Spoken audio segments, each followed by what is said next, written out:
Selanjutnya, saya serahkan kepada moderator Bapak Dr. Maktum Muharja untuk memandu jalannya sesi pemaparan dan tanya jawab. Kepada Dr. Maktum, waktu dan layar kami persilahkan.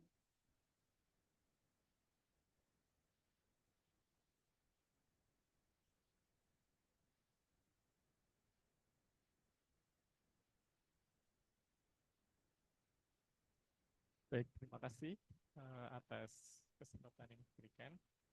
Assalamualaikum warahmatullahi wabarakatuh. Waalaikumsalam. Maaf, suaranya kok pelan ya? Uh, Sebentar, Prof. Mohon maaf. Saya ulangi. Assalamualaikum warahmatullahi wabarakatuh. Waalaikumsalam warahmatullahi wabarakatuh. Lebih terdengar atau sama saja, Prof? Kurang, ya enggak lost gitu. Ya. Oke. Ya, mohon maaf karena kami ada yang offline di ruangan pengelola JFAJ, Ya. sehingga kami menggunakan mic, Prof. Saya coba dari komputer langsung.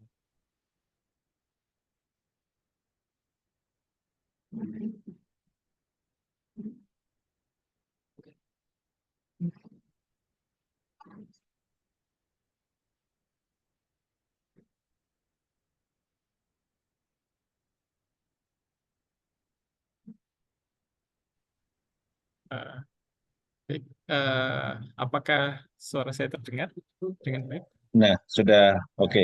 Ya.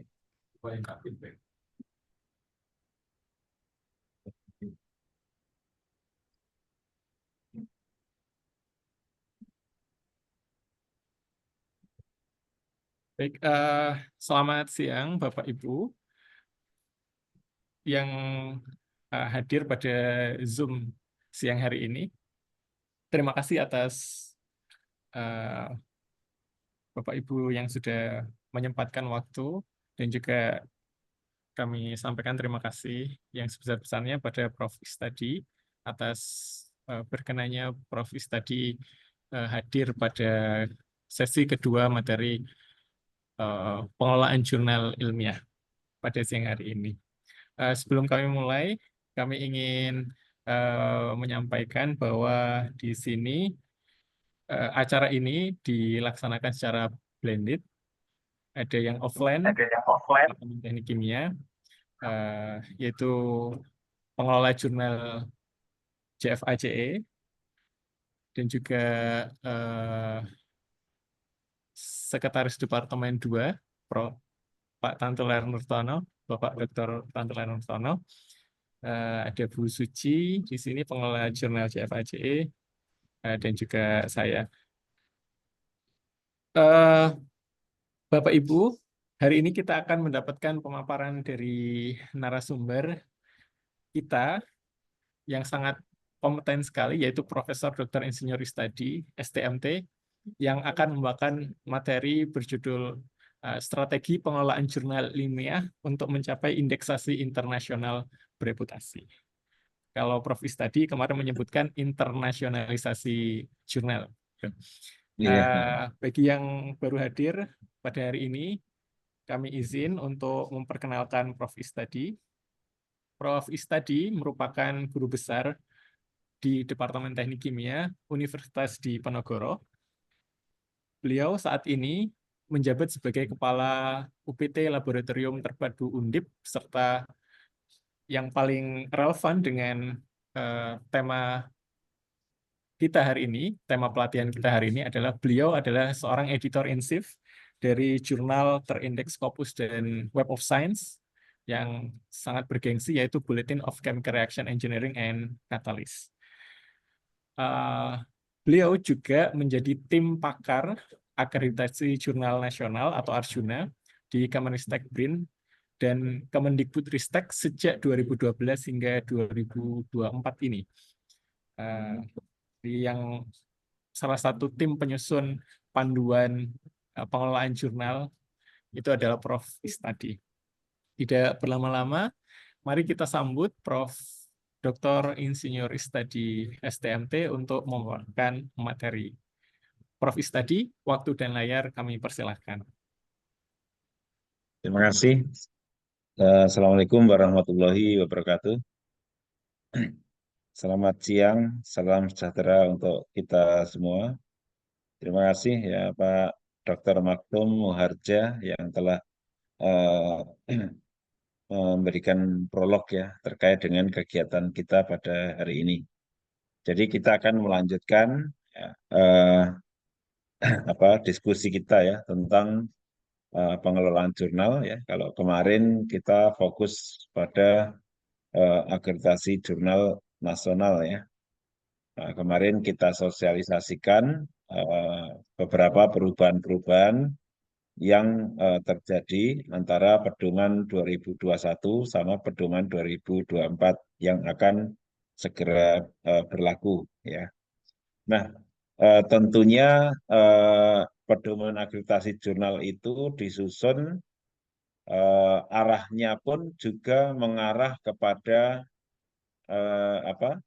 pengembangan jurnal ya untuk bisa menjadi bereputasi internasional.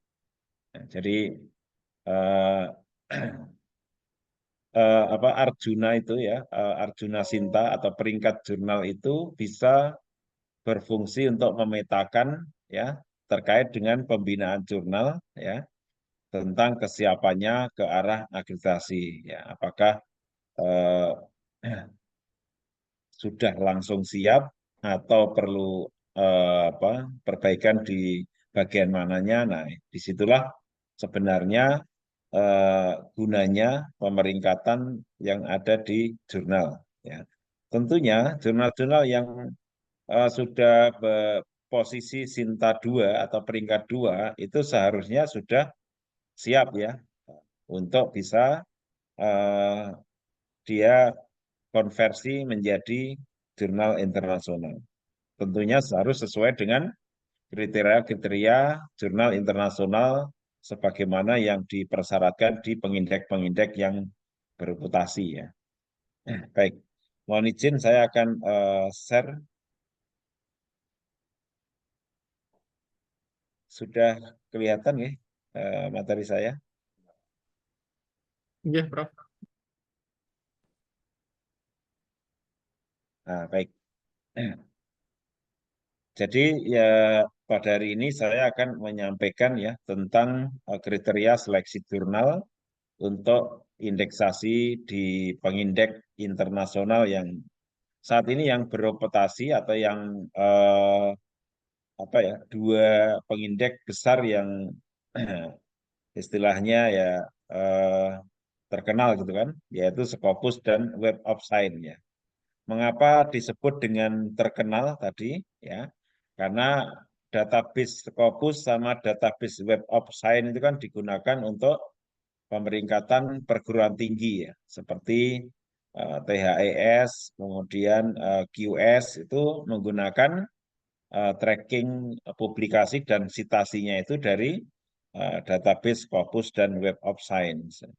Oleh karena itu, di samping kita itu publikasi di jurnal-jurnal yang sudah terindeks di Scopus yang notabene itu jurnal-jurnal yang di luar negeri, maka eh, sebuah keniscayaan jika jurnal-jurnal di Indonesia ini juga dapat terindeks di Scopus. Dan pada akhirnya itu akan punya dampak ya, punya dampak positif meningkatkan jumlah publikasi jurnal ilmiah di Indonesia yang lebih banyak lagi ya, agar kita bisa compete ya dengan negara-negara yang lain. Baik, jadi saya akan mengambil ada dua ya kriteria dari Scopus maupun Web of Science. Nanti coba kita padukan. Kalau menurut saya sih dua ini hampir sama ya, hampir sama. Hanya eh, kalau saya lihat Web of Science itu lebih apa ya panduannya, kriterianya itu lebih clear ya dibanding Scopus, tetapi timeline-nya ya timeline dalam prosesnya itu lebih bagus yang Scopus gitu ya. Nanti jadi masing-masing punya kelebihan dan kekurangan. Kalau Web of Science itu timeline-nya kurang begitu jelas ya, walaupun ada trackingnya. ya, tracking timeline-nya ya. Atau status dari suatu jurnal trackingnya itu lebih mudah di Scopus gitu ya. Nah, materi saya silakan itu bisa diunduh di URL ini ya. Silakan dapat di capture atau dicatat ya untuk linknya. Ya.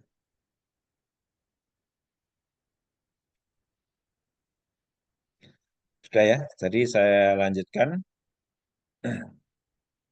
Eh, Seperti yang saya sampaikan kemarin, ya, saya mengelola sebuah jurnal yang namanya Bulletin of Chemical Reaction Engineering and Catalysis. Nah, eh, setiap jurnal itu akan berusaha sebanyak mungkin penulis itu untuk menulis atau submit ke jurnalnya, ya.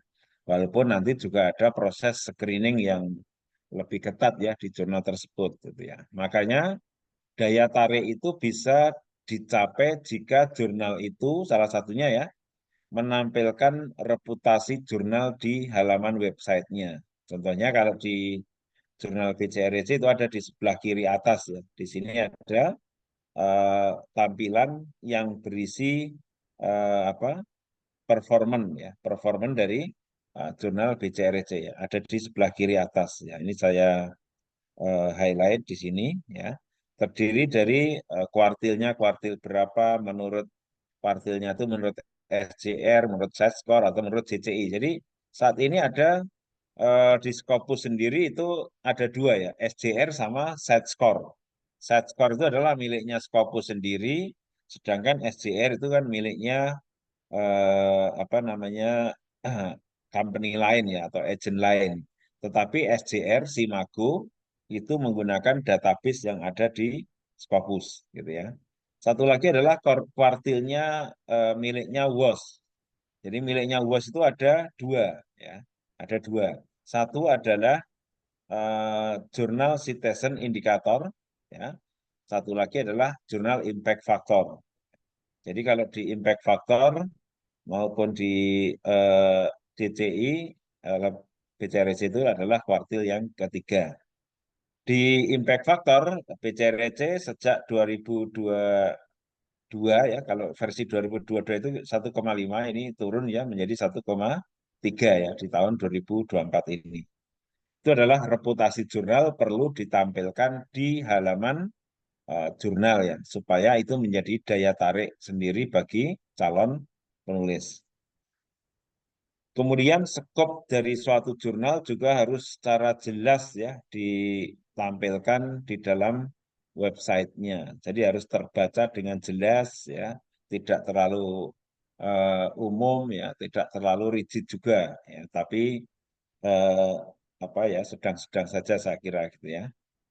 Kemudian kita sebagai editor dan atau reviewer sebenarnya ada record yang verified ya. Kita bisa menggunakan miliknya Web of Science. Jadi masing-masing orang itu bisa membuat akun di Web of Science atau Publon ya dulu itu. Sehingga kita itu bisa punya profil seperti ini.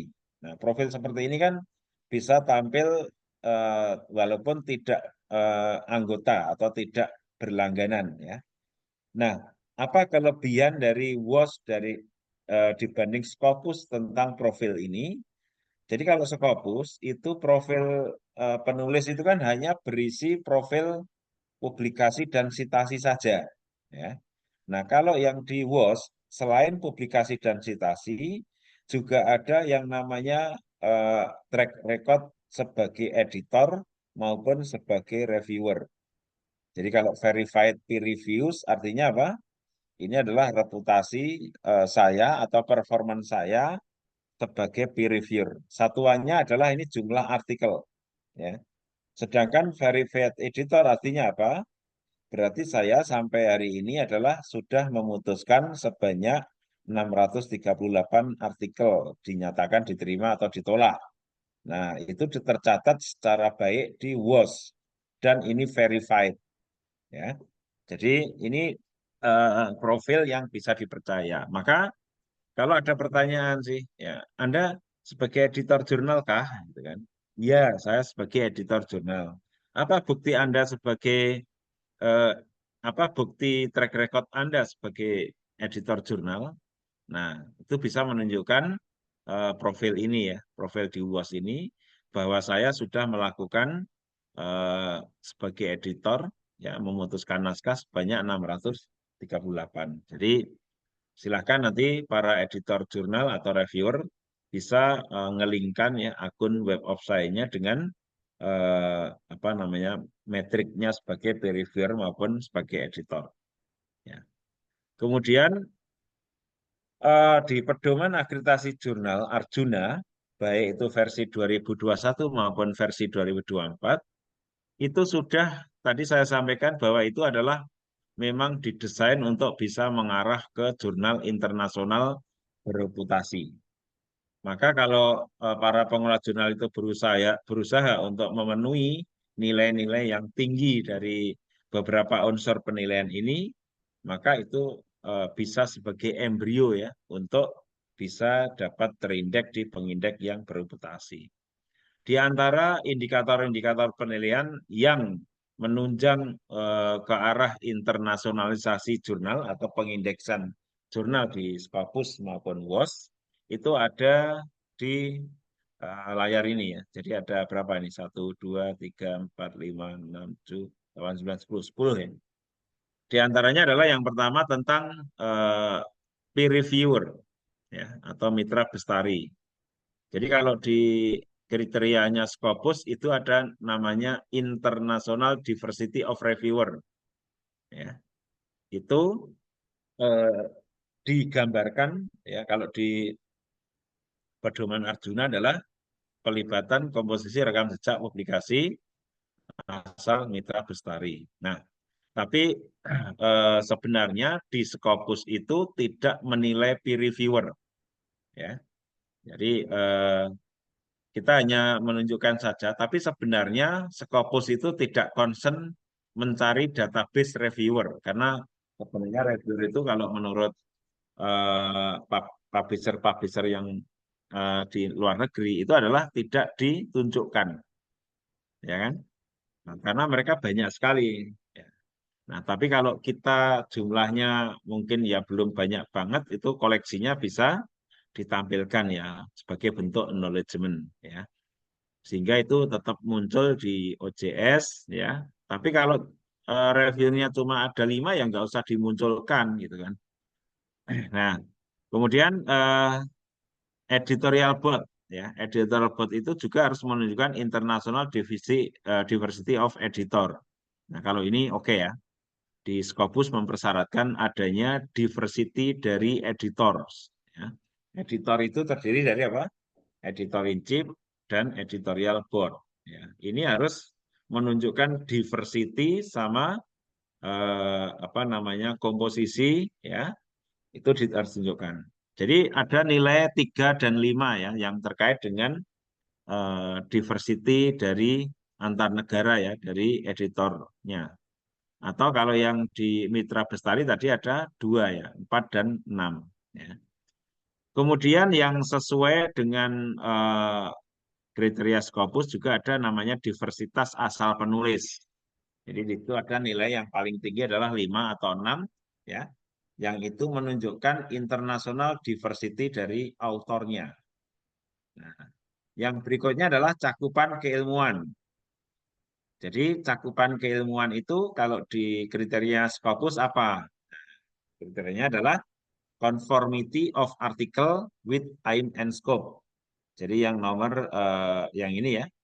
Jadi cakupan keilmuan kalau di tempat Arjuna tadi kemarin kan dinilai dari persentase artikel yang sesuai scope. Nah kalau di Scopus juga dinilai juga. Namanya apa? Conformity of article with aim and scope. Nah, stated. Nah, ini adalah kriteria yang ada di Scopus. Kemudian yang berikutnya adalah dampak ilmiah. Ya. Dampak ilmiah itu adalah paling gampang disebut dengan sitasi. Ya. Nah, dampak ilmiah itu biasanya diperhitungkan 3 tahun terakhir ya. Jadi 3 tahun terakhir, bagaimana dalam perhitungan side score itu ya, menggunakan data 3 tahun terakhir ya. Tapi kalau impact factor itu adalah 2 tahun terakhir. Nah, jadi kalau side score itu 3 tahun terakhir, kemudian SIMAGO juga 3 tahun terakhir. Maka ini disebut dengan cited-ness of journal article. Maka cited-ness itu ada dua, cited-ness dari jurnal artikelnya maupun cited-ness dari tim editornya. Itu namanya cited-ness. Jadi cited-ness diukur di 2 tempat. Kalau di kriteria Scopus, dia adalah cited-ness dari orangnya yang sebagai editorial board, sama cited-ness dari jurnalnya. Abstrak itu juga di Scopus itu adalah disebut dengan clarity of abstract. Maka abstrak itu harus dibuat sebaik mungkin supaya memenuhi kriteria yang namanya clarity of abstract. Kemudian kalau di pedoman akreditasi ada kepioniran ilmiah atau originalitas atau kontribusi kebaruan artikel yang nilainya adalah 6, itu adalah untuk yang namanya academic contribution to field. Jadi para peneliti yang menulis di jurnal itu bagaimana terkait dengan kontribusinya, di mana letak penelitiannya, apakah relatif novel atau tidak kan itu. Maka ini disebut dengan academic contribution to field. Ya. Kemudian di kriteria Scopus ada penilaian namanya readability of article. Ya. Keterbacaan dari artikel. Maka ini kalau di Arjuna itu adalah analisis dan sintesis, yaitu di bagian hasil dan pembahasan. Itu adalah terkait dengan readability of article. Kemudian nisbah sumber acuan primer berbanding lainnya. Ya, nilainya ini 3 poin. Ini juga bisa memperkuat academic contribution to field. Kemutahiran pustaka juga harus mutakhir kan, yang bisa menunjukkan tentang kontribusi penting dari artikel tersebut atau jurnal tersebut ya. Ini adalah apa yang ada di pedoman yang bisa menunjang ke arah indeksasi di Scopus maupun WOS. Nah, sebenarnya secara dasar ya, Scopus itu kan ketika ada jurnal yang submit masuk itu cek dulu di sekretariatnya, namanya minimum kriteria. Jadi seleksinya itu based on minimum kriteria. Nah, kalau lolos dari minimum kriteria ini berarti nanti bisa langsung dilakukan review ya oleh peer reviewernya Scopus ya. Dalam hal ini disebut dengan CSAB ya. Nah, apa yang menjadi minimum kriteria? Kemarin kan di pedoman akreditasi kan juga ada minimum kriteria ya. Nah, sekarang di Scopus juga ada minimum kriteria. Kriteria minimum yang ada di Scopus terdiri dari 1, tentang peer-reviewed konten ya. Jadi artikel-artikel yang dipublikasi oleh jurnal seharusnya merupakan peer-reviewed konten. Tidak boleh tidak di-review gitu ya. Nah, ini nanti kebijakan ini tersedia deskripsinya di halaman peer review proses. Yang kedua adalah mempunyai ISSN. Nah, saya kira kalau yang ini tidak sulit ya. Banyak jurnal yang hampir semua jurnal sudah mempunyai EISSN. Yang ketiga adalah tentang relevant for and readable by an international audience. Ya, artinya artikel-artikel dari suatu jurnal itu apakah dengan mudahnya dibaca dan dimengerti oleh komunitas internasional, gitu ya. Maka kuncinya adalah English language abstract and title.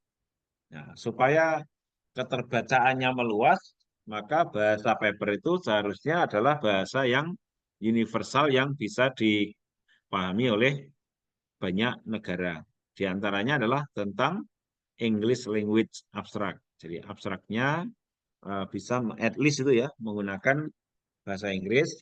Harus kalau papernya bahasa Indonesia berarti harus ditambahkan abstrak dalam bahasa Inggris. Dan title. Jadi yang perlu bahasa Inggris itu sebenarnya hanya judul sama abstrak. Jadi full text-nya paper itu seharusnya tidak wajib berbahasa Inggris sebenarnya. Nah, namun pada prakteknya rata-rata dari jurnal-jurnal yang diterima itu adalah yang sudah full bahasa Inggris. Kemudian jurnal itu harus mempunyai histori tertib terbit 2 tahun terakhir. Di Arjuna kan juga sama ya. Kalau jurnal itu baru submit pertama kali, maka harus ada riwayat 2 tahun terbit itu apa ya? Tidak ada yang bolong. Harus sudah berumur 2 tahun.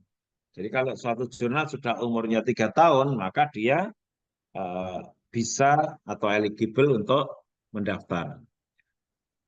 Kemudian ini adalah saya kumpulkan kriteria seleksi jurnal yang ada di Scopus ya. Ada 5 bagian penting, terutama yang bobotnya besar ya. Jadi persentase yang ada di sini adalah sebenarnya perkiraan saja. Misalnya jurnal policy. Jadi jurnal policy itu akan dicek oleh CSAB ya.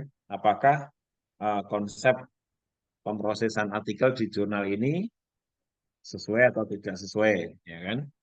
Nah, kalau misalnya itu tidak sesuai, ya, maka apa yang harus diperbaiki, gitu ya. Kemudian yang kedua adalah geographical diversity of editor. Jadi editor itu seharusnya bukan hanya dari Indonesia saja, ya, tapi harus dari berbagai negara. Bahkan di dalam isiannya Scopus ini ada antar benua. Jadi kalau bisa melibatkan personil yang berasal dari antar benua, maka itu nilainya lebih tinggi ya, untuk geographical distribution of editor. Padahal perkiraan bobotnya sekitar 35%.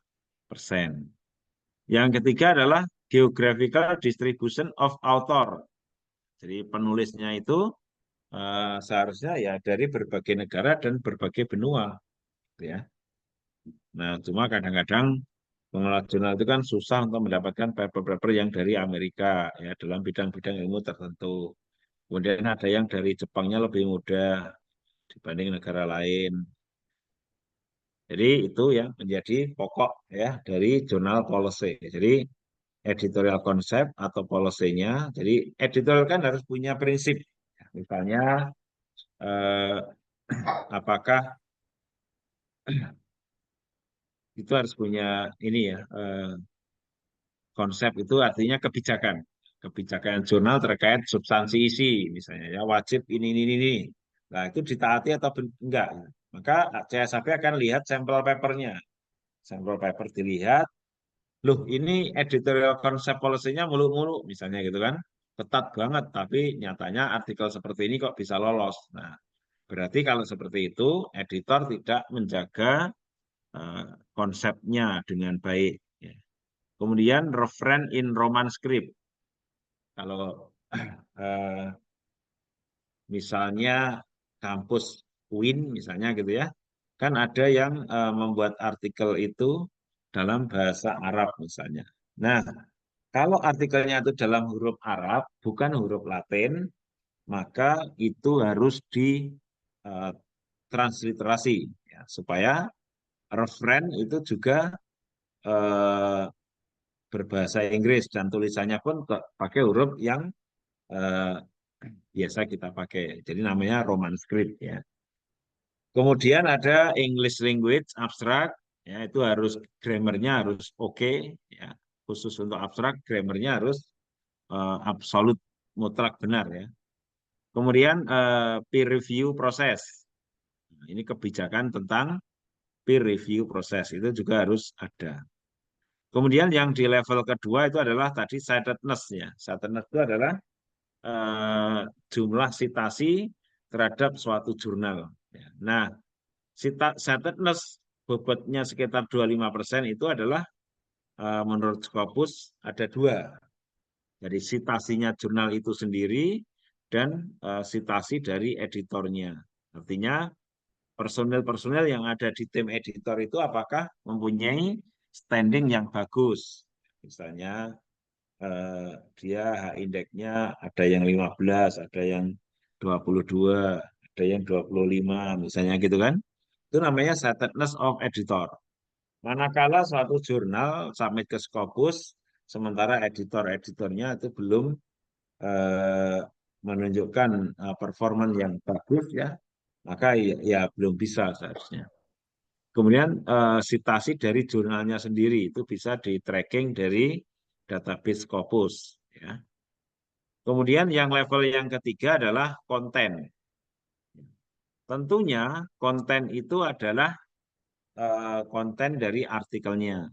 Jadi artikel-artikel dari jurnal itu cenderungnya ke seperti apa, konsistensinya bagaimana, kemudian substansi isinya bagaimana. Nah, itu akan dicek oleh Scopus. Yang kedua adalah terkait konten, itu tadi sudah saya konekkan dengan tabel yang tadi ya, dengan tabel. Sorry. Nah kemudian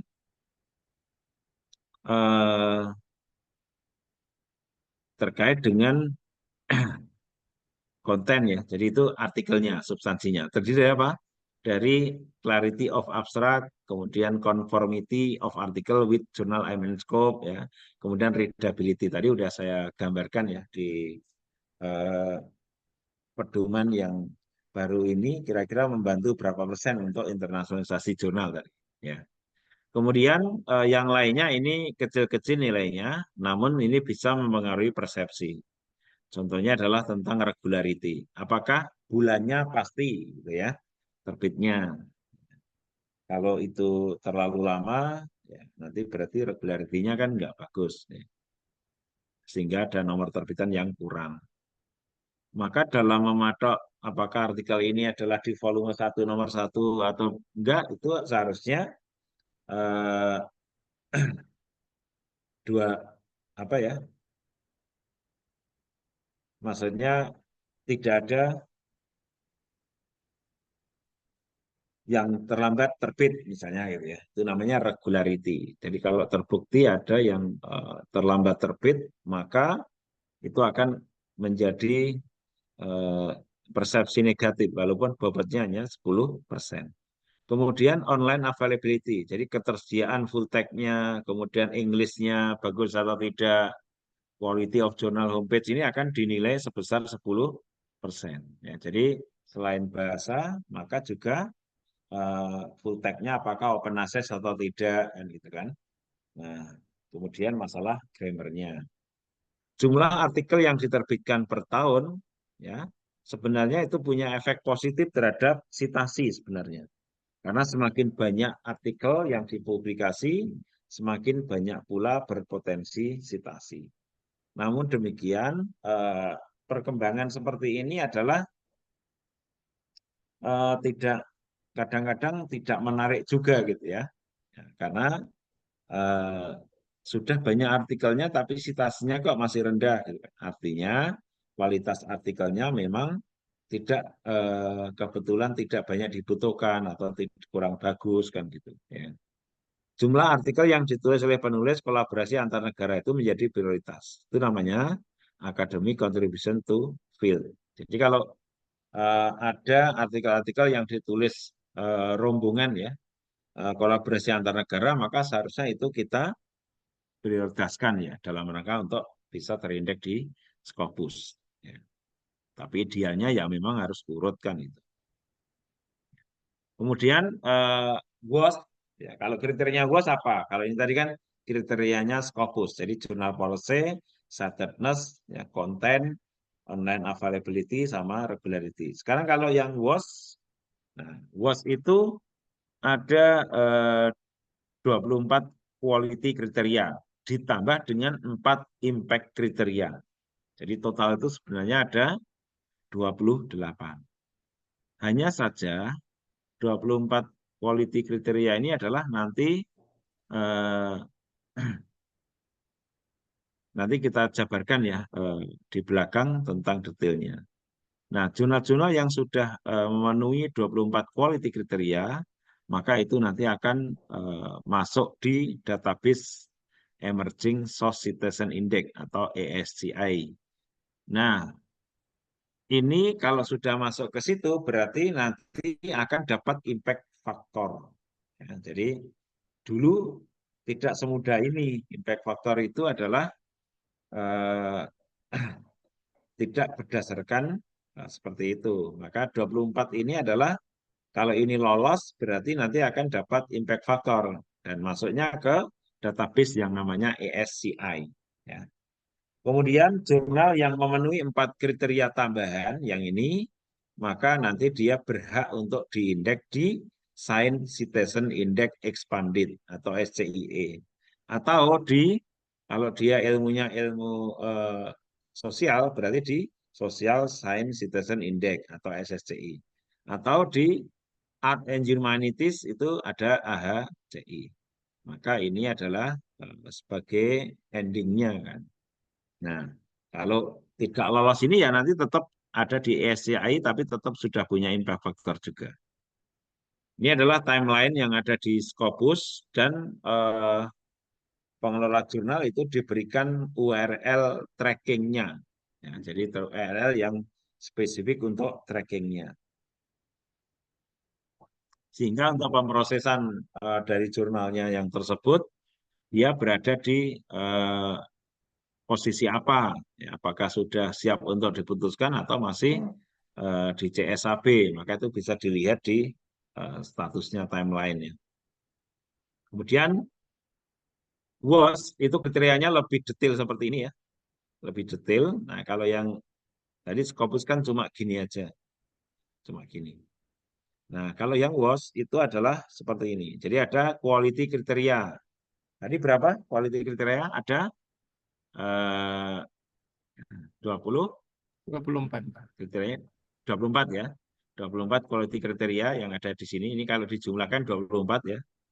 Nah, ini nanti maka saya katakan tadi kalau yang WOS itu sebenarnya lebih rigid gitu ya. Lebih clear malahan ya. Tapi nanti pada prakteknya WOS itu agak susah kontrolnya. Nah, kalau Scopus kan jelas trackingnya. Nah, kalau WOS itu kurang jelas trackingnya. Nah, walaupun dia kriterianya lebih detail gitu ya. Nah, tambahan 4 kriteria yang tadi yang lolos itu akan masuk di SCIE adalah yang ini.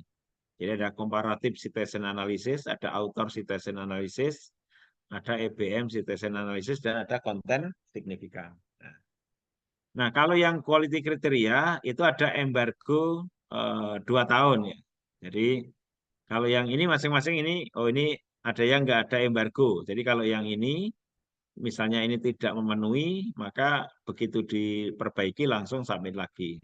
Kalau yang kedua, kolom kedua, nah ini juga langsung bisa disubmit. Tapi kalau yang ini harus paling tidak 2 tahun. Jadi kalau editorial board-nya itu masih dikomentari, maka itu bisa kena embargonya adalah 2 tahun. Ya.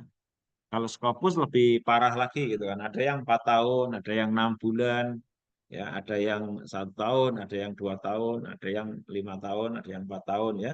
Itu adalah Scopus. Embargo itu artinya kita itu kayak di blacklist sementara sampai waktu yang sudah ditentukan, baru boleh submit lagi. Nah, kemudian kalau impact kriteria nggak lolos ya sama aja, nanti dia kena embargonya 2 tahun. Jadi nanti 2 tahun baru bisa memproses lagi. Nah, terkait dengan editorial policy tadi, kan baik itu Scopus maupun WOS itu kan mempersyaratkan tentang editorial policy, ya. Policy-nya harus jelas. Jadi editorial policy itu harus bisa apa ya, meyakinkan ke audien ya bahwa jurnal itu jurnal yang bagus gitu ya. Maka itu harusnya nampak dari editorial policy-nya. Ya, tapi jangan terlalu mulu-mulu, tapi juga jangan terlalu lemah ya. Misalnya jika sebuah jurnal meminta kualitas artikel yang kualitasnya itu tinggi pada penulis misalnya ya, agar bisa dipublish di jurnal tersebut. Maka publish artikel di jurnal tersebut seharusnya adalah artikelnya bagus-bagus. Namun demikian pada prakteknya kadang-kadang ya kan eh, apa ya, kriterianya itu ini kan as high quality gitu ya.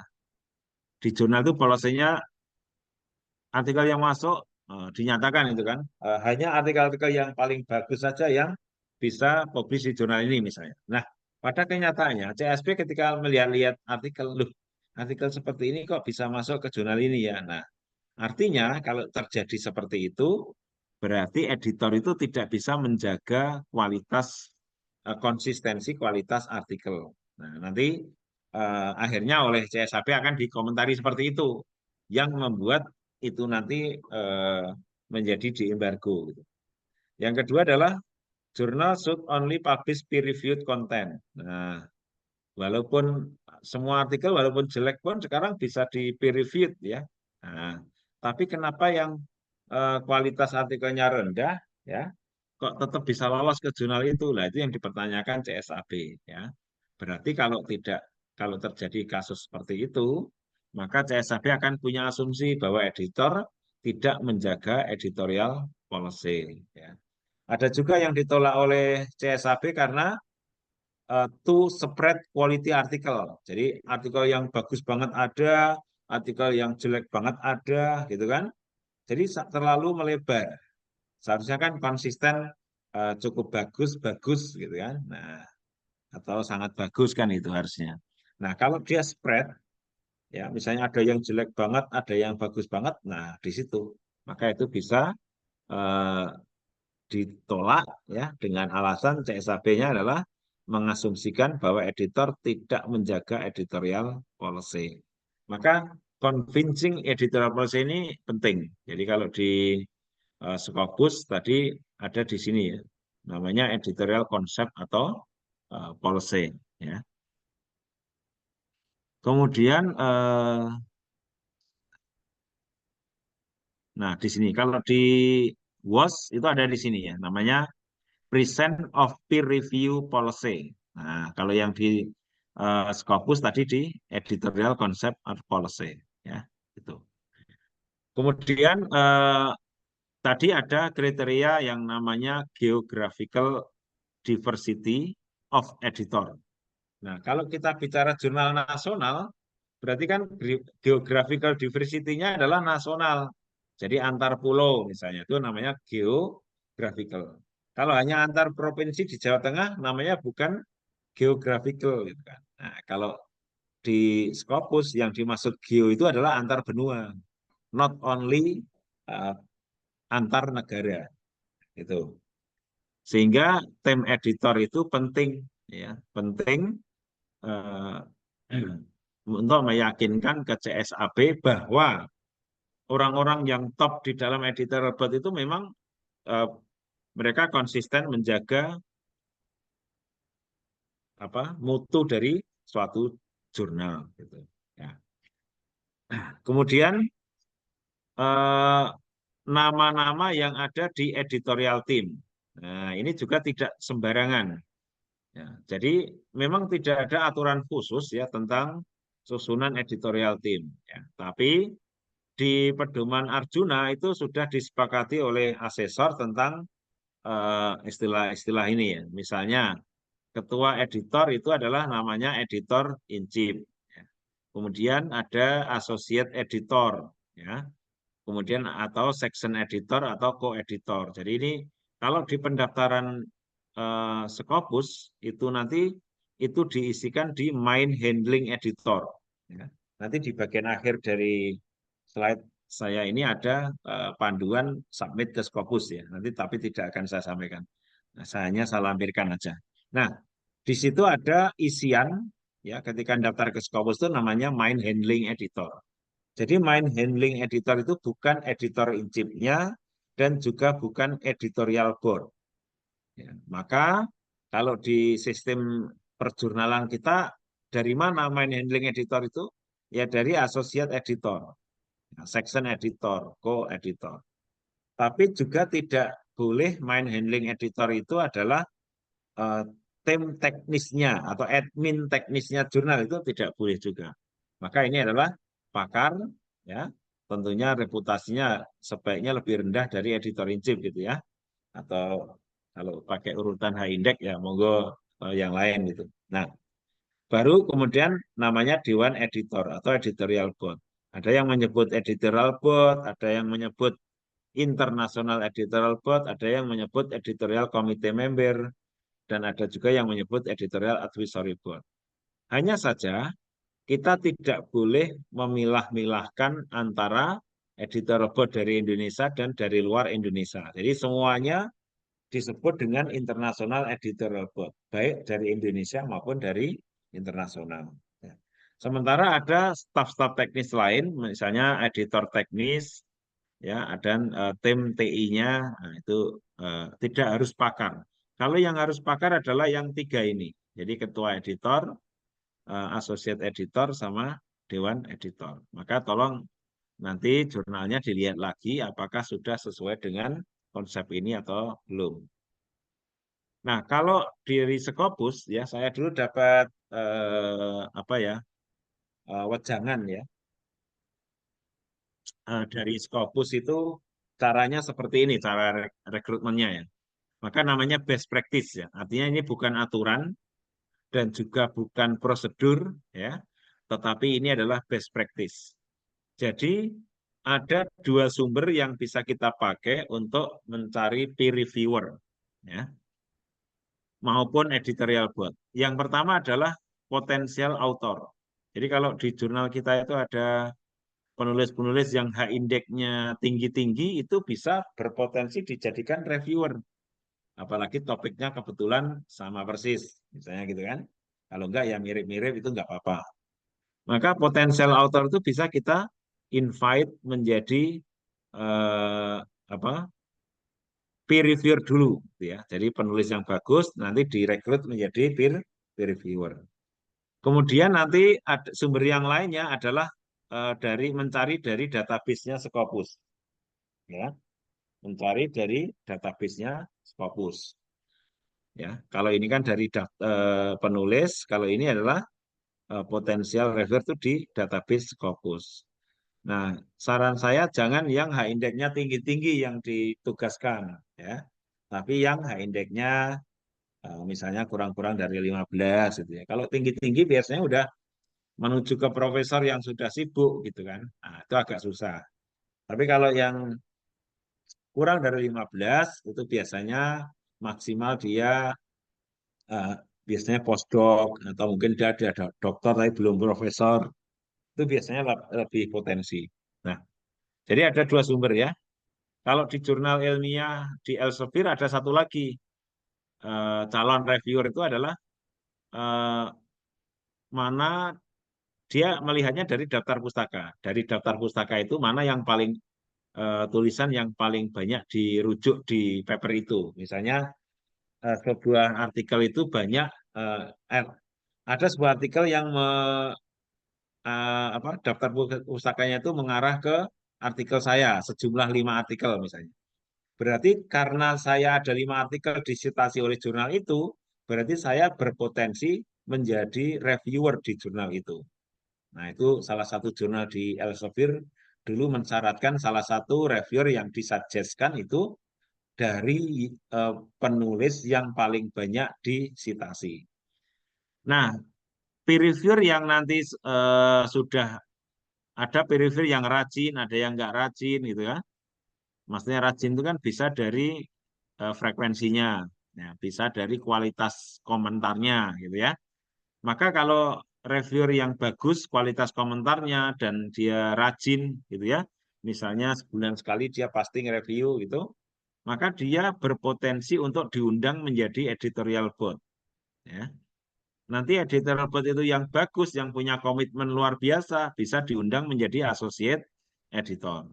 Nah, kemudian sebaliknya, kalau ada associate editor yang karena menjabat misalnya ya sudah tidak aktif lagi, bisa dia apa ya, bukan diturunkan sebenarnya ya, dia dipindahkan di bagian editorial board. Nanti editorial board dia sebagai editorial board kok juga apa ya, sudah tidak rajin lagi karena menjabat atau lainnya, maka dia bisa dikembalikan lagi ke kelompok peer reviewers.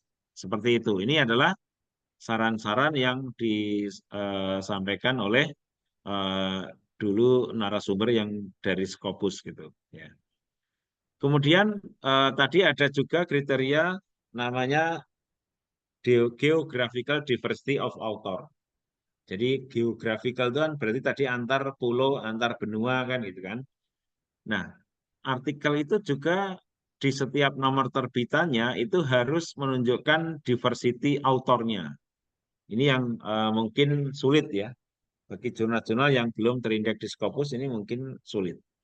Ya, sama dengan kemarin merintis jurnal yang baru gitu kan. Nah, autor yang dari artikel-artikel yang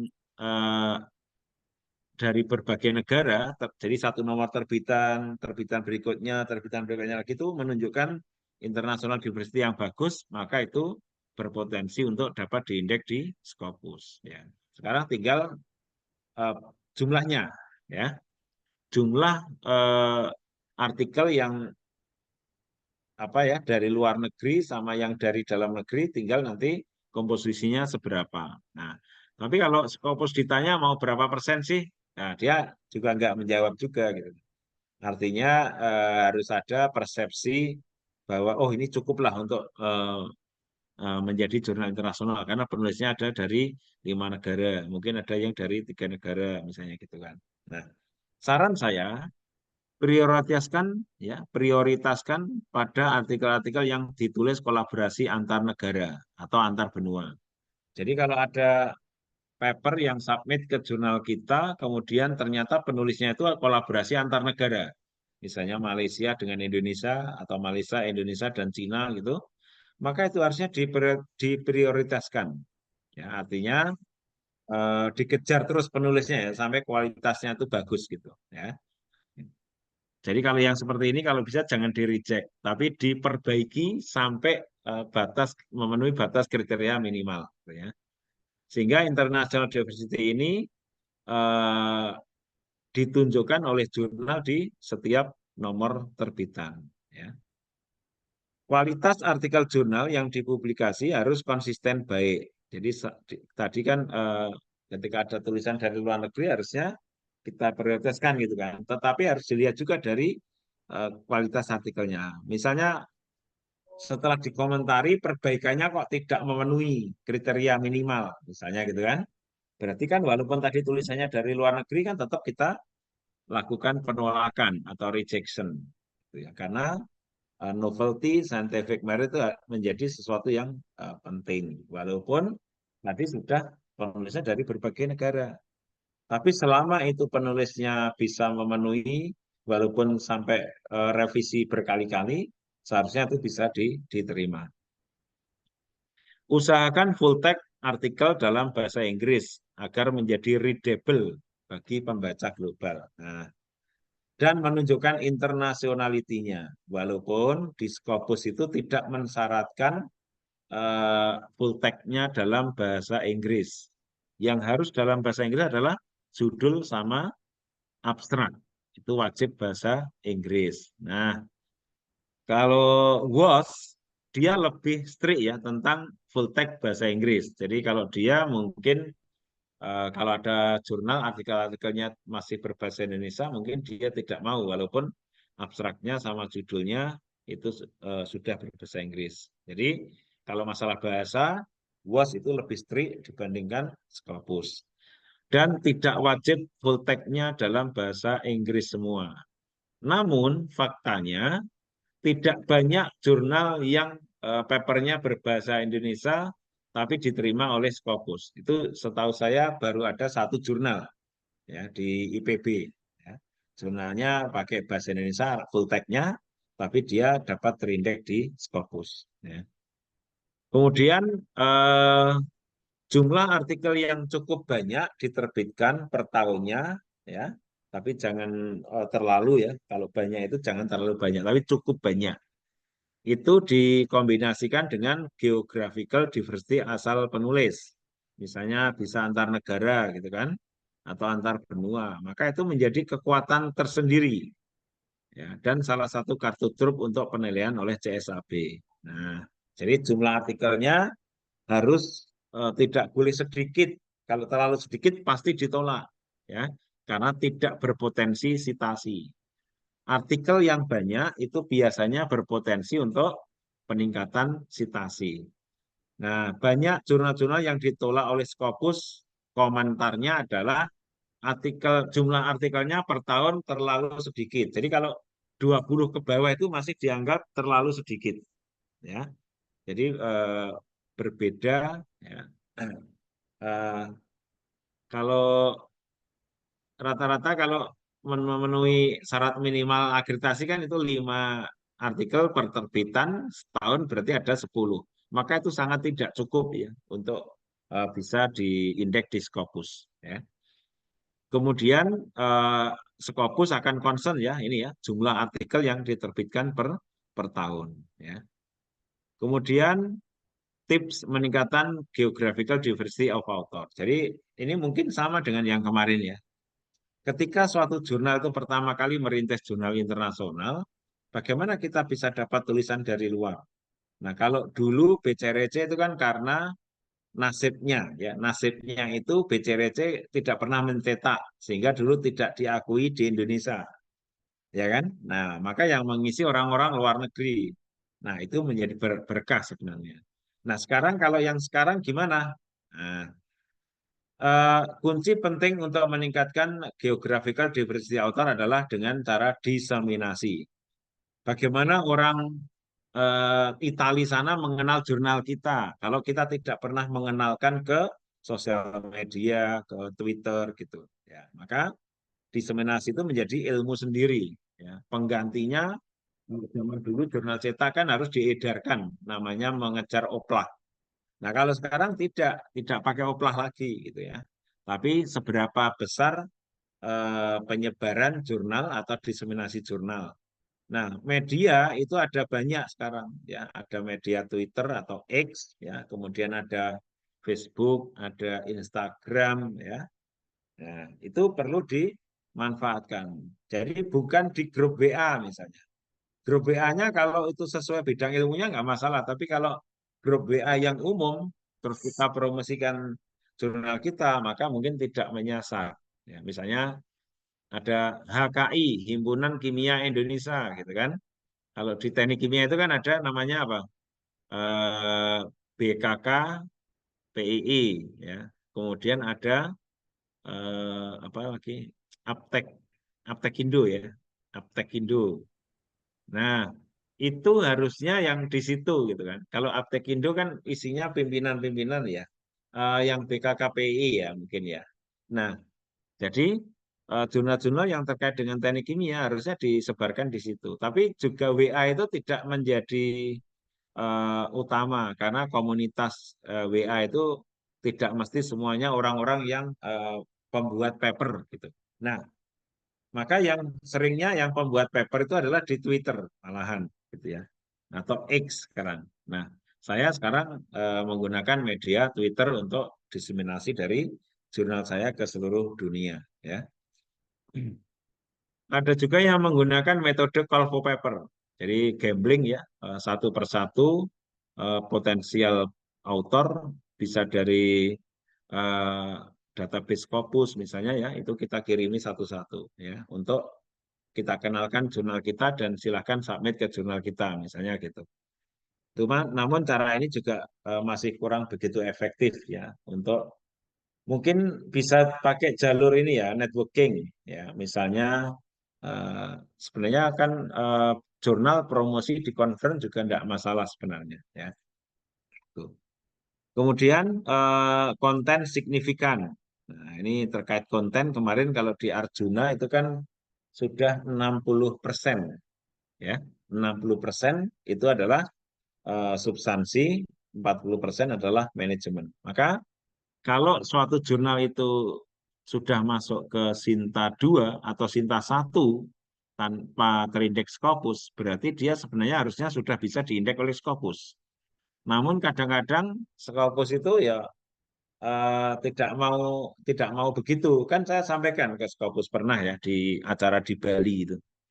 Saya sampaikan ke Scopus bahwa saya berani menjamin jurnal di Indonesia yang terakreditasi peringkat 1 belum terindeks Scopus itu adalah jurnalnya sangat bagus, baik dari sisi manajemen maupun substansi. Nah, tapi mereka juga belum bisa menerima itu ya langsung misalnya eligible terindeks Scopus, mereka belum juga. Nah, tentunya itu perlu deal dengan pihak pengambil kebijakan ya, apakah itu nanti bisa dibikin otomatis ya atau tidak. Kalau persepsi saya sih, jurnal yang akreditasinya bisa nilainya di atas 80 itu harusnya top market topnya. Di atas 85 maksud saya. Ya. Jadi itu adalah konten signifikan. Nah, konten signifikan itu CSAB yang memeriksa itu bidang ilmunya hampir sama. Misalnya teknik kimia itu ya nanti dari teknik kimia gitu kan. Tapi tidak mesti tiap bidang ilmu sendiri-sendiri enggak. Tapi kelompok bidang ilmu gitu ya. Jadi teknik kimia nanti bisa asesmen yang bidang kimia juga gitu ya. Sehingga kimia itu kalau di Elsevier kan masuk di teknik kimia ya, bidangnya ya. Kemudian jadi harus novel ya, novelty ya. Kemarin kan kita fokus pada apa namanya kepioniran ilmiah atau kontribusi kebaruan itu dalam rangka untuk ini mensupport namanya konten signifikan. Maka ketika ada artikelnya jelek-jelek, tidak berimpact secara signifikan ke menambah pengetahuan, maka itu tidak eligible untuk bisa diindeks di Scopus. Walaupun yang lain-lainnya itu bagus gitu ya. Maka artikel itu yang penting konsistensi. Konsisten agak baik itu sudah lumayan oke, itu bisa diterima. Dibanding ada yang bagus banget, ada yang jelek banget, itu kualitasnya artikelnya ya. Nggak bisa kalau seperti itu. Artinya editornya kan tidak menjaga policy-nya dengan baik. Tapi kalau konsisten ya, tidak terlalu spread, tapi dia nggak tinggi banget, nggak bagus banget, tapi ya udahlah itu baik, ya, bagus gitu, nggak masih oke lah, ya gitu. Kemudian abstrak ini kalau menurut Scopus dulu absolut harus benar grammarnya. Jadi khusus abstrak itu grammarnya harus absolut benar. Ya. Nah ini kemarin sudah kita bahas ya abstrak yang bagus itu seperti apa. Abstrak dan judul artikel itu harus ada translate in English-nya. Walaupun full text-nya adalah berbahasa Indonesia. Ya. Kemudian conformity to the state aim and scope. Ya, kalau di pedoman akreditasi yang baru kemarin kan namanya cakupan keilmuan, ya kan? Kesesuaian artikel dengan skopnya jurnal gitu kan. Nah, kalau ada suatu jurnal menerima artikel yang di luar skop, ya harusnya ini menjadi negatif, ya. Jadi tidak bisa diterima gitu, ya. Maka aim and scope jurnal itu juga tidak boleh terlalu luas. Jurnal yang terlalu luas aim and scope-nya itu juga tidak bisa dengan mudahnya diterima terindeks di Scopus ya. Kecuali yang jurnal yang memang bunga rampai sekalian itu ada kriteria sendiri, maksudnya kelompok sendiri yang namanya berbagai bidang ilmu itu ya. Kemudian tadi ada peer review policy. Ya, jadi ada editorial policy, di antaranya di dalam editorial policy itu adalah ada namanya peer review process policy. Ini harus ada di halaman khusus jurnal ya, karena nanti akan diminta URL-nya. Jadi peer review process policy. Kita harus copy paste nanti. Nah, apa sih yang harus diisikan di dalam peer review process policy? Ini adalah tentang bagaimana tahapan pemrosesan naskah dari submit sampai dia publish. Ya. Aspek apa saja yang harus diperhatikan. Misalnya bagaimana manuskrip yang disubmit itu diproses, ya, diperiksa pertama kali oleh siapa, ya, formatnya bagaimana. Nah, itu adalah namanya peer review proses policy. Bagaimana manuskrip itu direview oleh peer reviewer, berapa jumlah reviewernya, siapa yang menugaskan. Nah, kapan dibutuhkan reviewer yang ketiga? Ini adalah harus dibuat kalimat yang kebijakan. Ini kan itemnya maksudnya ya. Jadi kalimatnya di dalam halaman ini harus yang bersifat kebijakan. Gitu. Jurnal tidak boleh menggaransi atau menjanjikan keberterimaan suatu artikel atau fast track review misalnya gitu ya. Itu tidak diperkenankan. Jadi kalau ini ada best practice ya di bagaimana pengelolaan naskah. Yang paling penting kemarin adalah saya tekankan timeline. Jadi jangan sampai total waktu dari submit sampai publish itu lebih dari 6 bulan. Karena kalau itu lebih dari 6 bulan, maka akan berpotensi penulis itu akan mendua. Mendua itu artinya disubmit juga ke jurnal lain tanpa memberitahu gitu kan. Nah, maka ini apa ya, timelinenya harus jelas. Misalnya ada yang submit, jangan menunggu sampai sebulan baru diproses oleh sekretariat gitu ya. Jadi begitu ada orang submit, lewat hari paling lambat ya hari ini, besok atau paling maksimal itu 1 minggu harus sudah diproses. Siapa editornya, apakah sudah diproses, sudah dimulai proses reviewnya atau belum. Nah ini harus dalam waktu jangan terlalu lama. Proses reviewnya sendiri dibatasi, misalnya maksimal 4 minggu gitu ya, atau 1 bulan. 1 bulan itu sebenarnya kelamaan. Kalau saya membatasi setiap peer reviewer itu 14 hari, ya, jadi 2 minggu. Karena apa? Reviewer itu mau dikasih 2 minggu, 4 minggu sama saja. Nanti dia ngerjakannya biasanya di akhir-akhir gitu. Nah, maka ya paling praktis, best practice-nya ya 2 minggu saja. Gitu. Nah, walaupun nanti totalnya mungkin dengan reviewer yang lain itu kan bisa 4 minggu gitu kan. Kemudian setelah dinyatakan diterima, disuruh ngerevisi gitu, maka kita kasih waktunya perbaikan itu jangan terlalu lama. Kalau minor revision itu 1 bulan saja. Kalau major revision itu dua bulan misalnya. Nah setelah itu nanti baru final decision. Jika itu diterima, maka harus segera diproses sampai publish. Jadi mungkin belum launching isu ya, tapi sampai ke pre-publishing. Ini kalau di Elsevier itu ini bisa dalam waktu 3 hari loh. Dari decision, final decision sampai ke pre-publishing itu bisa dalam waktu 3 hari. Cepat mereka. Karena layoutnya mereka sudah pakai sistem ya, pakai aplikasi yang berbayar tentunya. Kalau di OJS nggak ada. Ya. Nah, kemudian baik itu Web of Science maupun Scopus tadi ada penilaian namanya comparative citation analysis. Ya. Kalau di Scopus tadi namanya citedness. Ya.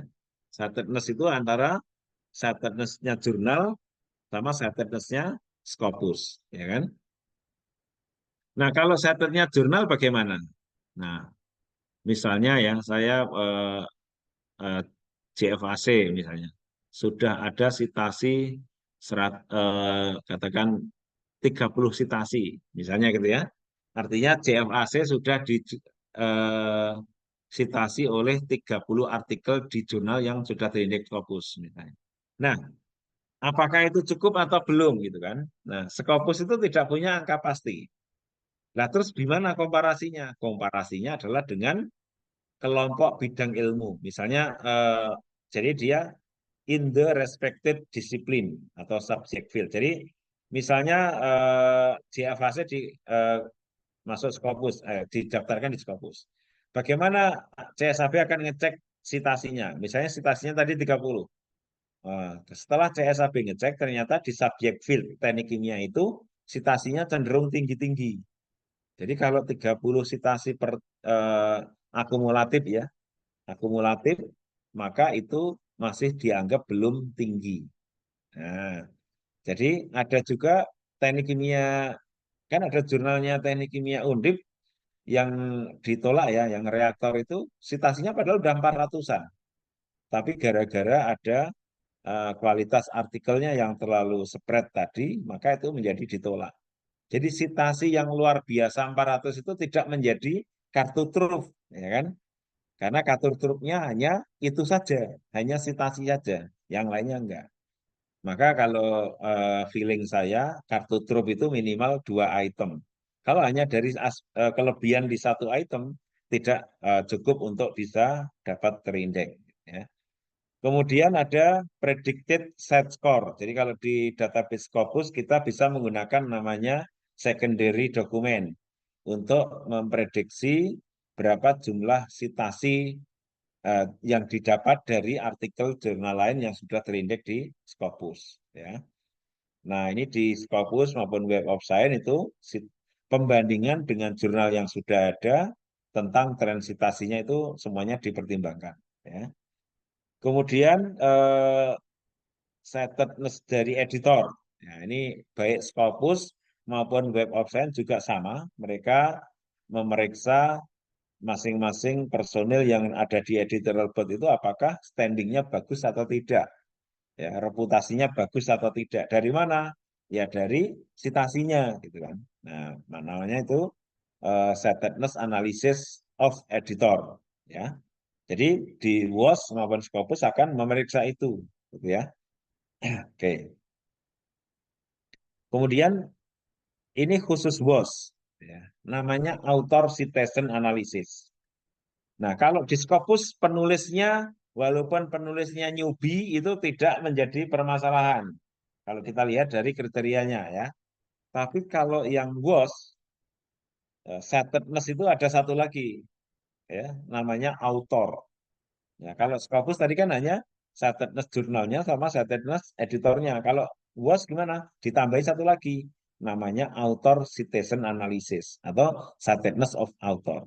Jadi kalau kita terima artikel dari jurnal dari penulis, ya kita penulis ada yang submit, sementara reputasinya penulis itu adalah levelnya masih rendah, mohon maaf ya, maka itu menjadi negatif ya terhadap apa istilahnya peluang jurnal itu dapat diindeks di WOS. Kenapa? Karena autor itu menjadi concern juga tentang setedness-nya. Dia menjadi pertimbangan. Oleh karena itu, kalau bisa sebenarnya kita mengundang ya tokoh-tokoh dalam bidang ilmu tertentu, misalnya teknik kimia itu untuk menulis di jurnal kita. Orangnya sudah terkenal, HI-nya tinggi, mau nulis di jurnal kita. Nah, berarti apa? Jurnal kita dianggap baik, gitu kan? Itu tapi kalau apa ya? Orang top-top kok nggak ada yang mau nulis di jurnal kita lah, itu bertanda bahwa jurnal kita itu mungkin dianggap levelnya masih rendah.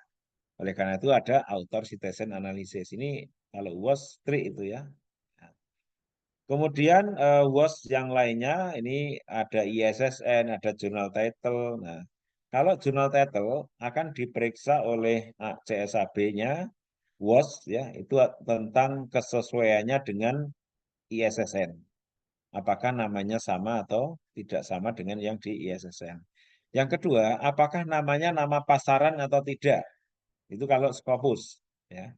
Kalau Scopus akan dicek kalau jurnal itu jurnal of physics misalnya gitu kan, itu udah banyak. Maka ketika ada jurnal of physics lagi, biasanya akan disarankan untuk ganti nama jurnal. Itu kan repot kalau nama jurnal ganti ya. Nah, ini adalah jurnal title juga menjadi eh, apa pertimbangan ya. Kemudian jurnal publisher ya. Ini masalah kejelasan publishernya ditulis dengan baik atau tidak. Jurnal URL, content access, nah, saya kira ini nggak ada masalah.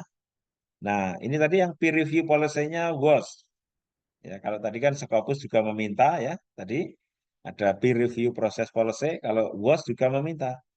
Oleh karena itu di jurnal kita harus ada halaman yang namanya peer review proses policy. Itu harus ada. Karena di semua pengindeks membutuhkan halaman ini. Di DOAJ juga sama, dia membutuhkan URL dari halaman ini. Ya.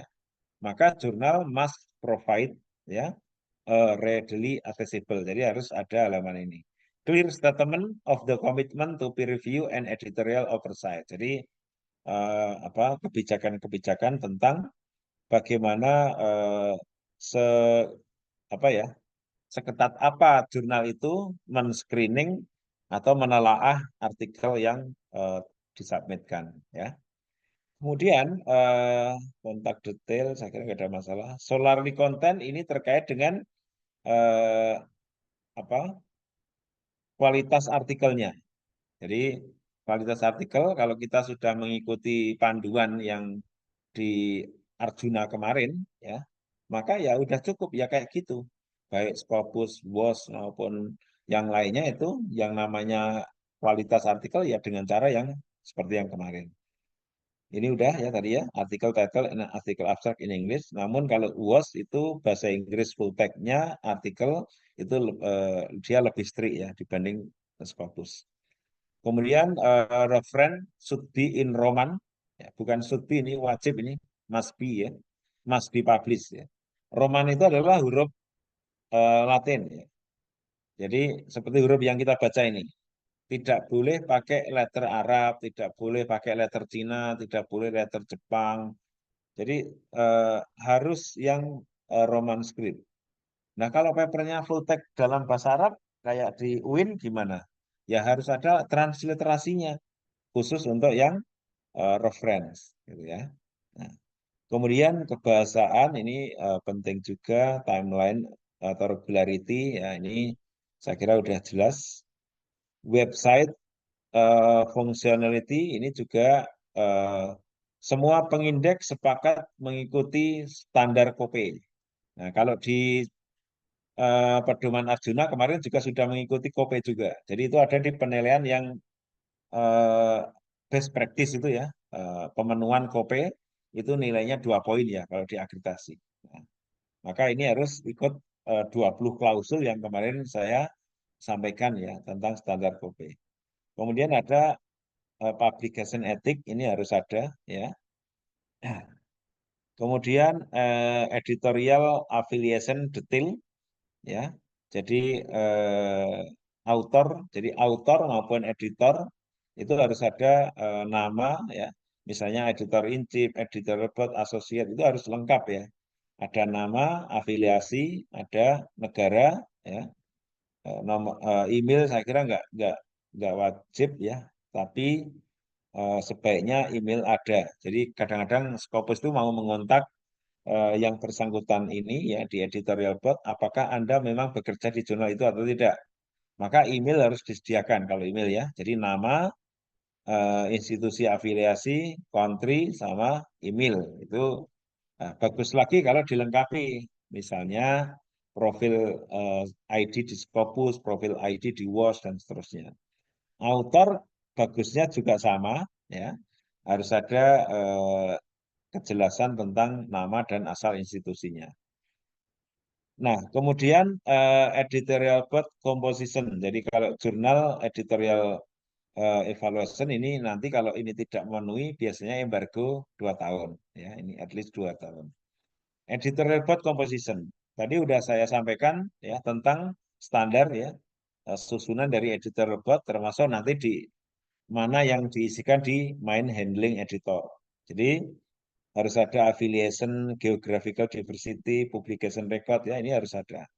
Ya, berarti dia dari mana, negara mana, benua mana, kemudian ada istilahnya ID Scopus atau ID Publon itu ya bisa.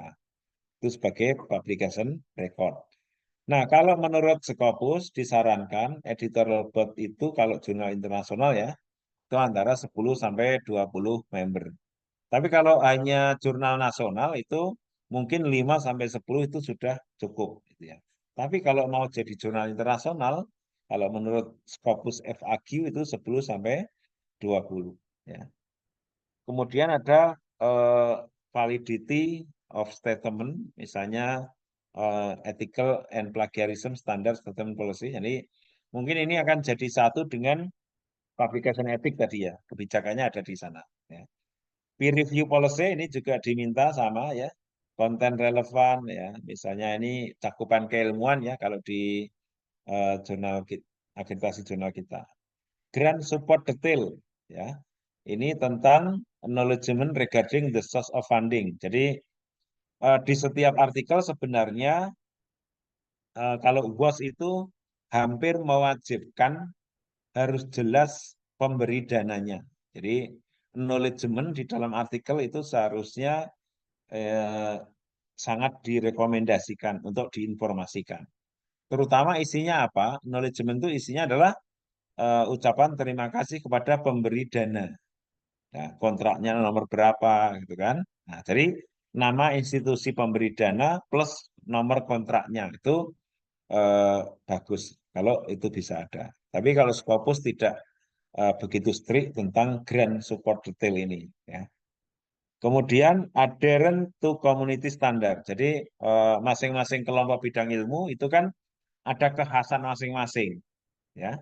Bidang ilmu seni, di bidang ilmu art and humanities ya, ada bidang ilmu sosial humaniora. Nah, itu adalah masing-masing punya bukan kebijakan ya, kesepakatan-kesepakatan yang dibuat, maka jurnal juga harus mengikuti. Jadi harus konsisten ya dengan community standard ya. Kemudian author distribution tadi udah kita bahas ya. Di sini namanya kalau di WOS author distribution, kalau yang tadi kan geographical of author diversity ya. Appropriate citation to the literature. Nah, ini akurasi dari citasi itu juga dinilai. Nah, kemudian ada tambahan 4 kriteria tadi, namanya comparative citation analysis. Bila mana dia di impact ini lolos, maka jurnal itu tidak hanya masuk di ESCI. ESCI itu adalah salah satu jenis pengindeks di WOS. Maka dia juga bisa di SCIE kalau ini lolos. Ya. Oke, jadi comparative citation analysis tadi ada 3 ya, jurnalnya, editornya, sama autornya, gitu ya. Makanya kalau jurnal kita kok yang menulis kebetulan track recordnya rendah-rendah itu maka menjadi negatif ya kalau di WOS. Kalau di Scopus kan tidak begitu menuliskan kriteria itu gitu ya. Tapi nggak tahu kalau di belakang layar mereka juga melihat itu. Nah, kemudian ada konten signifikan tadi udah kita bahas juga ya. Nah, tentang pengelolaan peer reviewer ya. Jadi pengelolaan peer reviewer ini kalau di jurnal-jurnal internasional itu tidak seperti yang kita bayangkan di jurnal nasional kita. Di jurnal nasional kita kan rata-rata peer reviewer itu adalah berdasarkan pada yang sudah di SK-kan, kan begitu.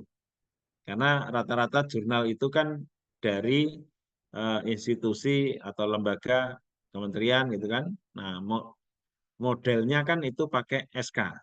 Nah, kalau yang di jurnal-jurnal internasional tidak seperti itu. Peer review jurnal itu adalah sifatnya dinamis. Dia bisa bertambah banyak di setiap minggunya.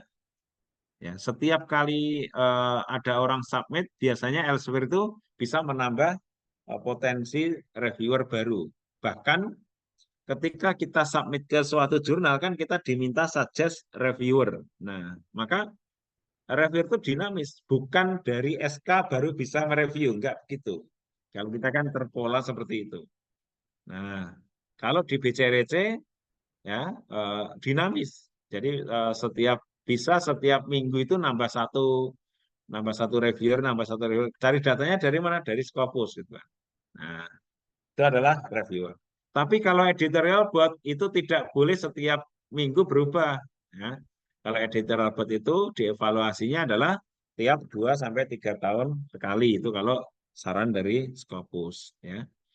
Kemudian, apakah reviewer itu diberi honor atau tidak? Ya. Nah, kalau itu jurnalnya masih jurnal nasional, biasanya itu masih memungkinkan. Tetapi kalau jurnalnya sudah jurnal internasional, tidak mungkin. Misalnya orang dari Finland sana, dia sudah profesor, menjadi reviewer di jurnal kita. Masa kita kasih honor 1 juta gitu kan.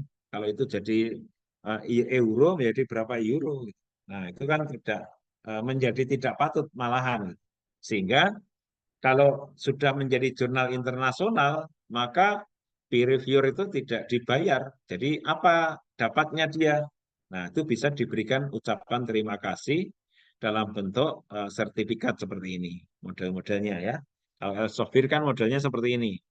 Misalnya saya ya di bulan Mei, saya dari awal sampai bulan Mei itu, dari bulan Mei 2006 sampai sekarang itu 24 review misalnya gitu. Jadi seperti ini aja. Kalau kita menjadi reviewer di jurnal internasional, jadi tidak diberikan honor dalam bentuk uang ya, tapi ucapan terima kasih.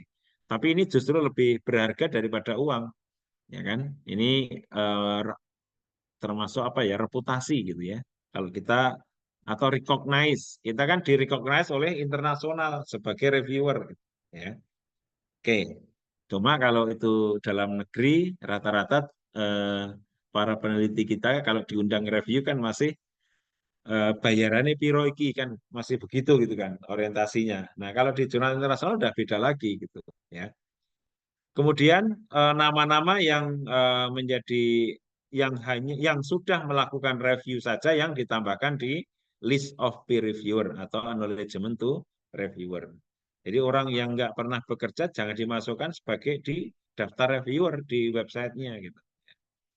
Kemudian terakhir saya sampaikan tentang re-evaluation program oleh Scopus. Jadi jurnal-jurnal yang terindeks di Scopus itu juga secara kontinu itu dimonitor oleh Scopus. Entah bagaimana caranya. Tapi ada 4 metode, ya, ada 4 metode. Jadi satu adalah jurnal is underperforming, menggunakan 3 metrik. Jadi di sini ada 3 metrik ya, self citation rate, total citation rate, sama site score.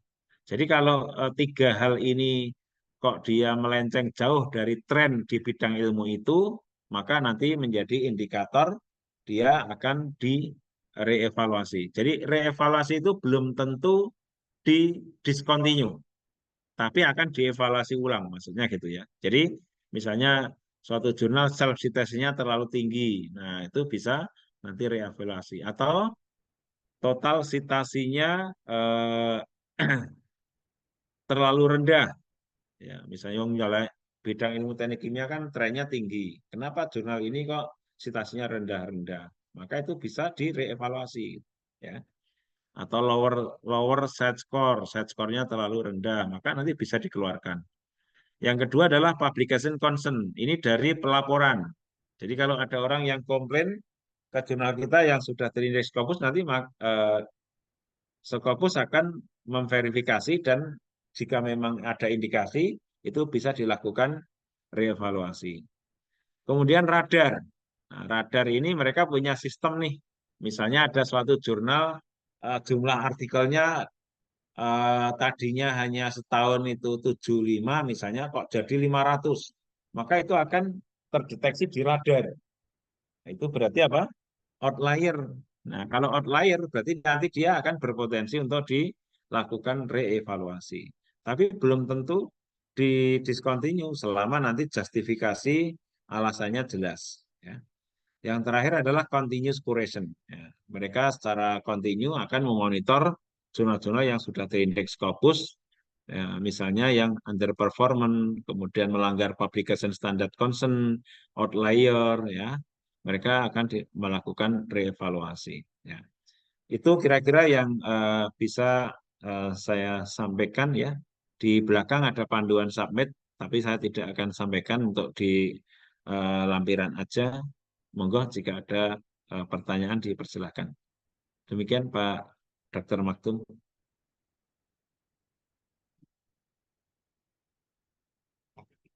Baik, terima kasih banyak Prof. Istadi atas paparannya yang sangat komprehensif sekali terkait dengan internasionalisasi jurnal kita di Scopus dan juga Web of Science.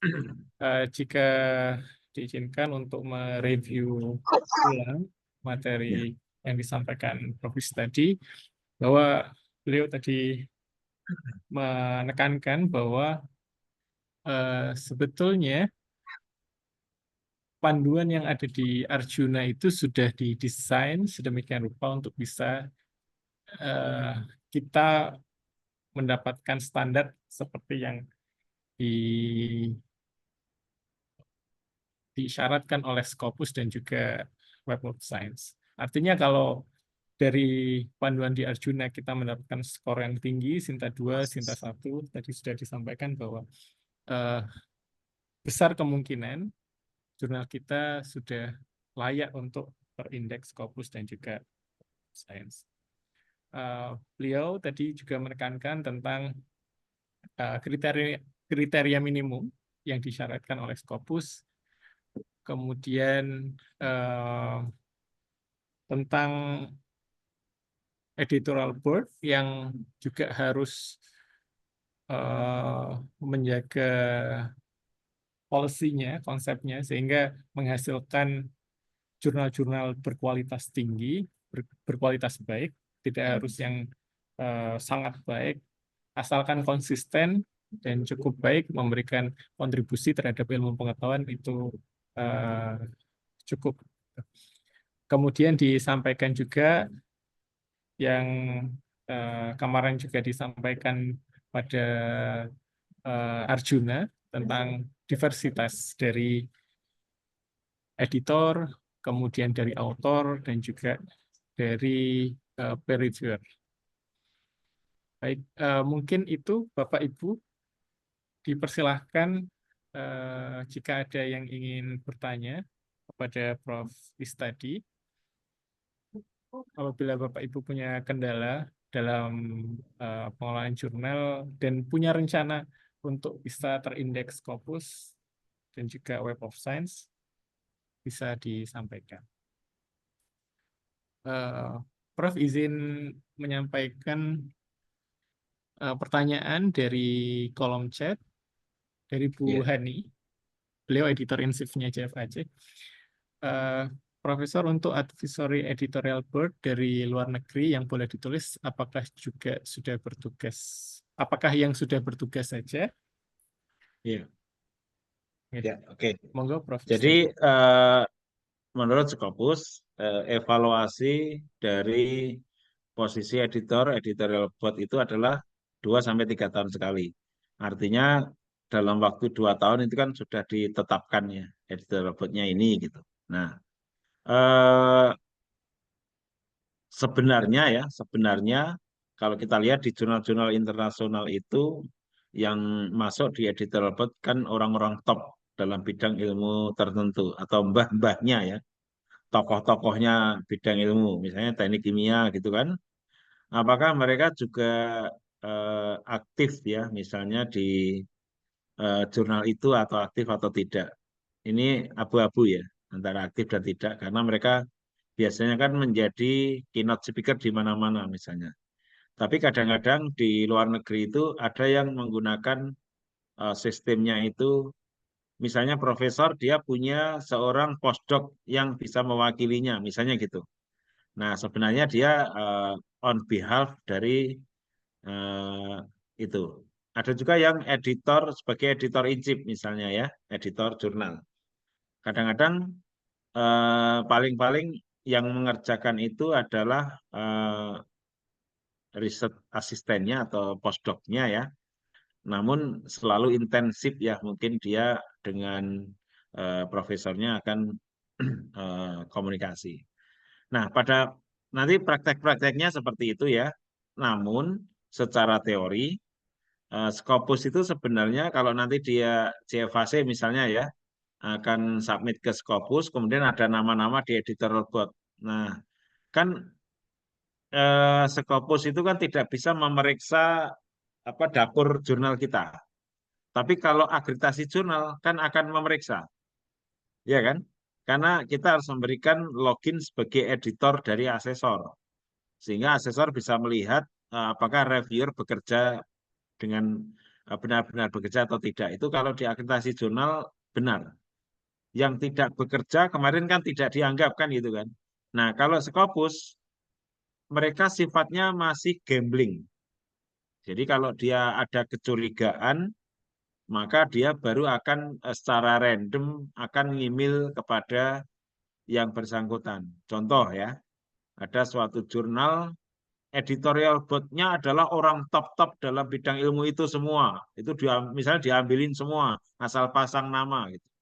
Kalau di teknik kimia kan tokoh-tokohnya kita tahu ya, bidang ilmu apa, membran siapa, kemudian reaction siapa. Nah, itu kan separasi siapa kan udah ambil semua misalnya ya.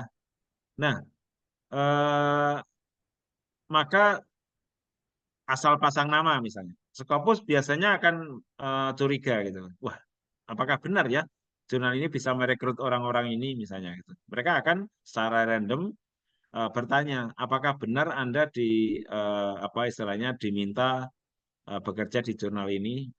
Nah, kalau hanya pasang nama kan nanti dijawab, saya nggak pernah dikontak tuh. Wah, udah itu udah langsung negatif ya, negatif. Nah, maka tidak semua jurnal akan dilakukan random itu. Jadi ketika CSAB curiga saja sepertinya. Maka untuk berjaga-jaga, ya mungkin paling tidak dia minimal itu kita pernah kontak ya orang tersebut. Misalnya orang Amerika, kita pernah email, apakah Anda bersedia jadi editor robot jurnal ini? Gitu. Nah, kadang-kadang kalau nggak kenal, kita dapat email seperti itu tuh curiga dulu gitu kan. Saya dapat undangan jadi editor robot. Loh, kok keren banget ya. Saya sebagai editor robot. Berarti saya menganggap jurnal itu menjadi jurnal yang questionable gitu. Nah, karena kok saya langsung diundang sebagai editorial board, padahal saya nggak kenal sama orang itu misalnya gitu. Kecuali kalau itu model pertemanan itu nggak masalah gitu kan. Tapi kalau belum pernah, saya kira itu agak riskan gitu ya.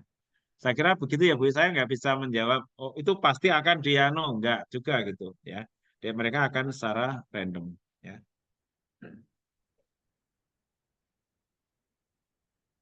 Terima kasih Prof. Istadi atas jawabannya. Eh, Misalkan ada feedback dari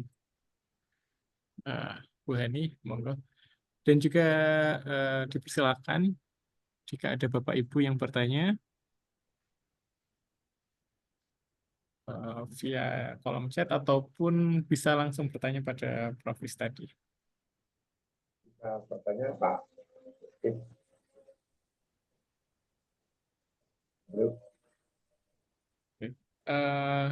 Sambil menunggu yang lain, Prof, melanjutkan pertanyaan yang kemarin sebetulnya. Ya. Kemarin Prof. Istadi menyarankan bahwa jurnal kami mungkin bisa mengusahakan dulu untuk terindeks di DOAJ untuk kemudian dipromosikan secara internasional. Eh, Kalau posisinya saat ini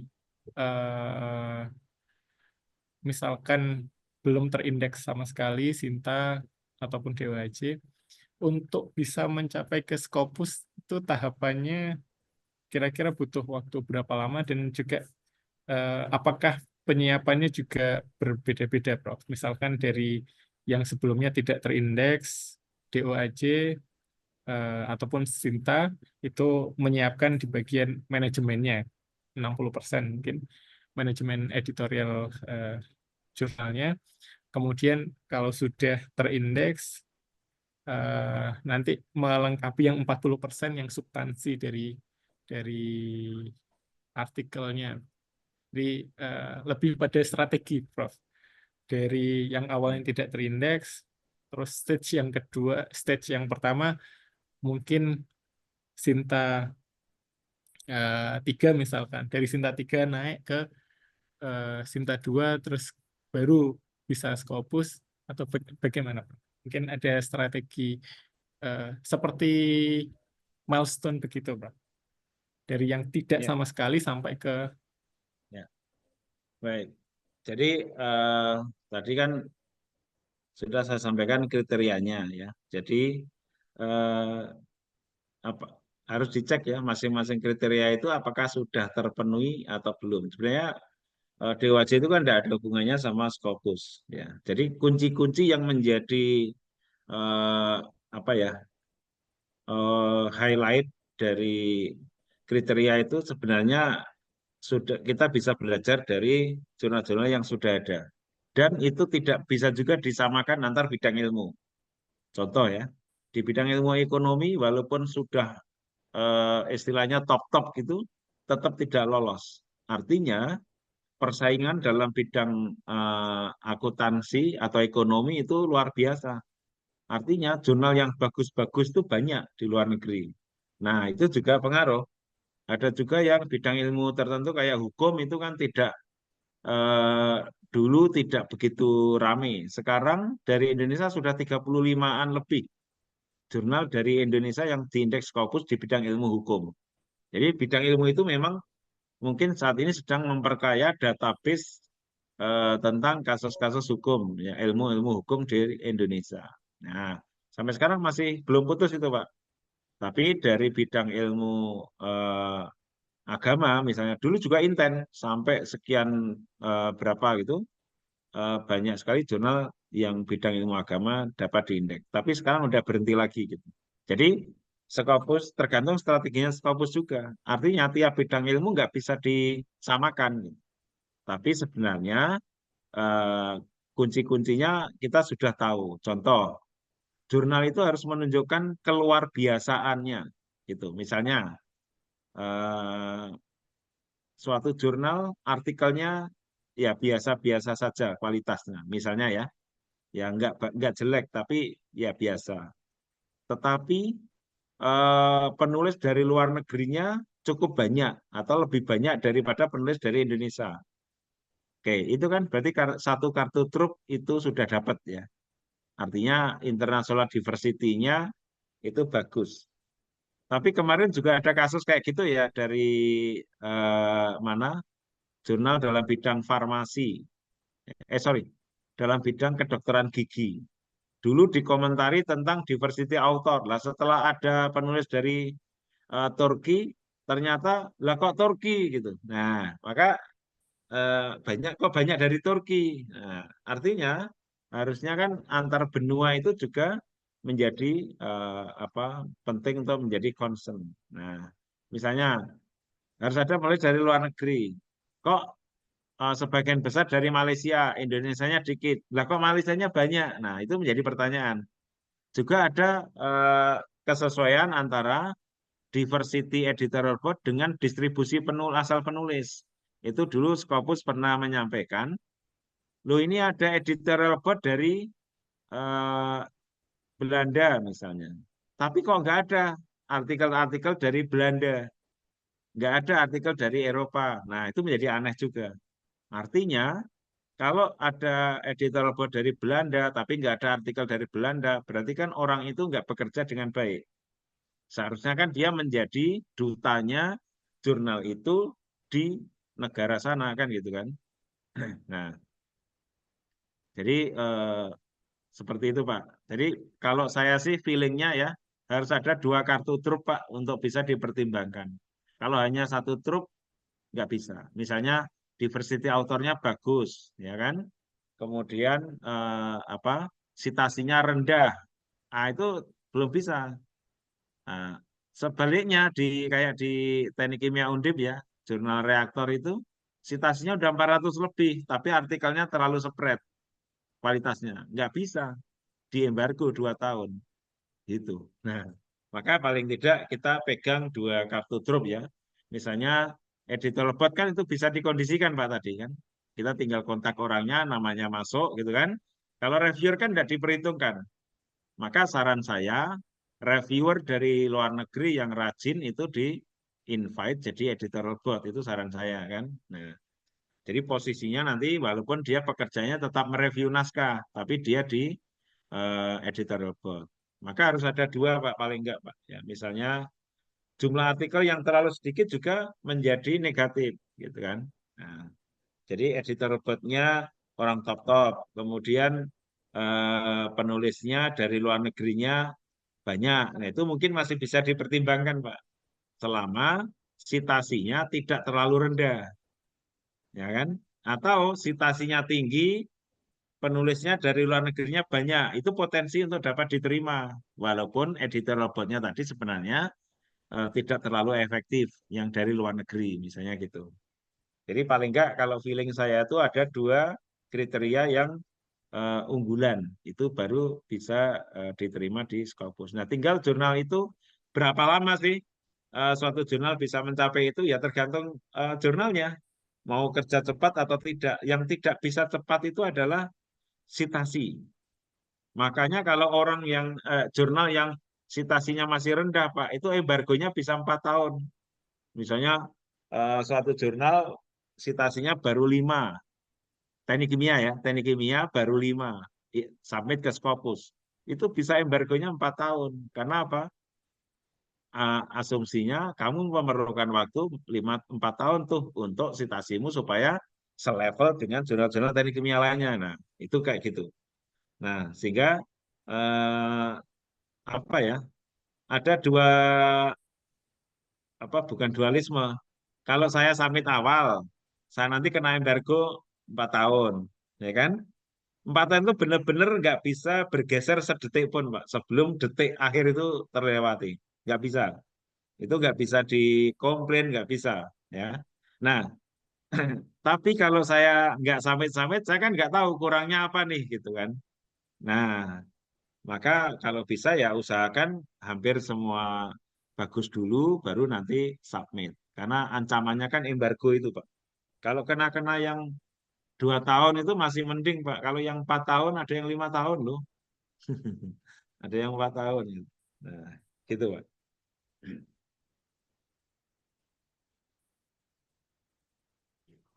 Ya, terima kasih banyak Prof. Istadi atas jawabannya. Eh, saya tadi membayangkan kalau misalkan kita punya 2 kartu truf tadi, eh, diversifikasi dari manajemen, dari editorial board, dan juga citasi, ya sudah bisa mungkin setahun 2 tahun bisa mengajukan. Ternyata yang disampaikan Prof tadi, citasi itu yang lumayan Iya, lama untuk menunggunya. Jadi nggak lumayan lama. Nah, itu dia. instan untuk Kalau sama terindeks. penulis dari Dan internasional, harus Pak, itu agak susah juga. Jadi citasi sama penulis dari internasional itu yang agak susah mendapatkannya, ya. Kalau editor robot tadi bisa dengan mudah. Jumlah artikel juga bisa kalau kita intens ya promosi di dalam negeri. Tapi kalau eh, apalagi kalau belum Sinta, Pak, itu agak susah juga mencari penulis ya. Sinta itu sudah diakui di luar negeri ya, hanya sudah terkenal. Walaupun itu mungkin belum menjadi daya tarik sendiri ya di internasional, malah lebih laku yang DOAJ sebenarnya. Tapi sebenarnya DOAJ sama Scopus tidak ada hubungannya. Ya.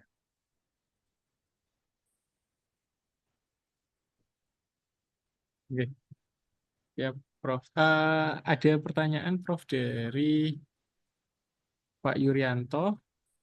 Eh, Beliau bertanya apakah jumlah kata dalam judul untuk artikel internasional dibatasi. Misal Ya, jumlah kata oke. dalam judul 15 kata begitu. Ini mungkin untuk Ya, guide for author. ya, oke. Jadi Scopus sama WOS tidak sampai ngurusin yang sampai level itu ya. Jadi itu silakan saja setiap jurnal menetapkan masing-masing apakah mengikuti standar APA atau standar yang mana. Yang jelas itu Scopus sama website tidak pernah mengomentari tentang jumlah kata dalam judul. Itu tidak pernah, Pak. Jadi bebas-bebas saja ya. Kalau APA kan maksimal 12 kata ya menurut standar APA ya. Nah, terserah mau BCRC nggak pernah Pak membatasi Pak untuk judul. Jadi Scopus pun juga tidak pernah concern ke situ. Aman Pak itu. Ya. Terima kasih, Prof. Eh, Monggo Bapak Ibu, silakan ada pertanyaan kembali. Mungkin ada bayangan. Sebagai informasi Prof tadi bahwa pelatihan ini memang awalnya diperuntukkan untuk tim editorial DFAC saja.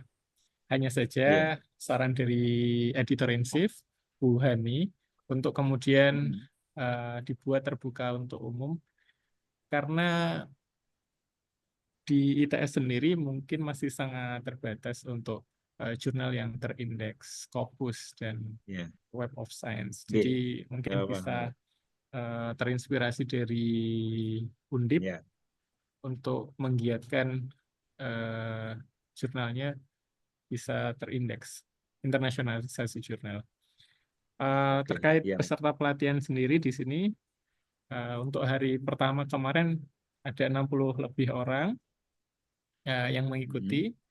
dari berbagai kampus, ada dari ITS, kemudian dari Universitas Jember, Politeknik Jember, Politeknik Negeri Jember, Universitas Erlangga, kemudian dari Universitas Internasional Semen Indonesia, dari Universitas Muhammadiyah Jember juga ada, dari PGRI Semarang juga ada.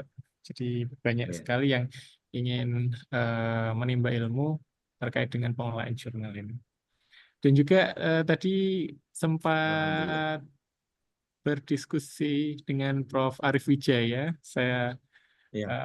bercerita bahwa Prof. Istadi kemarin menyebut beliau.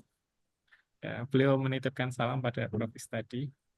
Beliau Ya. menyatakan tadi bahwa pengelola jurnal itu banyak pahalanya begitu, Prof. Karena membantu banyak orang lain, termasuk dosen untuk kenaikan Ya. pangkat dan lain sebagainya. Kalau sudah publish di BCREC begitu, itu kan bisa dibuat Ya. untuk kenaikan pangkatnya. Termasuk juga mahasiswa S3 bisa lulus dari Ya. jurnal. Jadi membantu banyak orang begitu. Ya. Salam kembali untuk Prof. Arif Wijaya ya. Oke. Siap, Bro.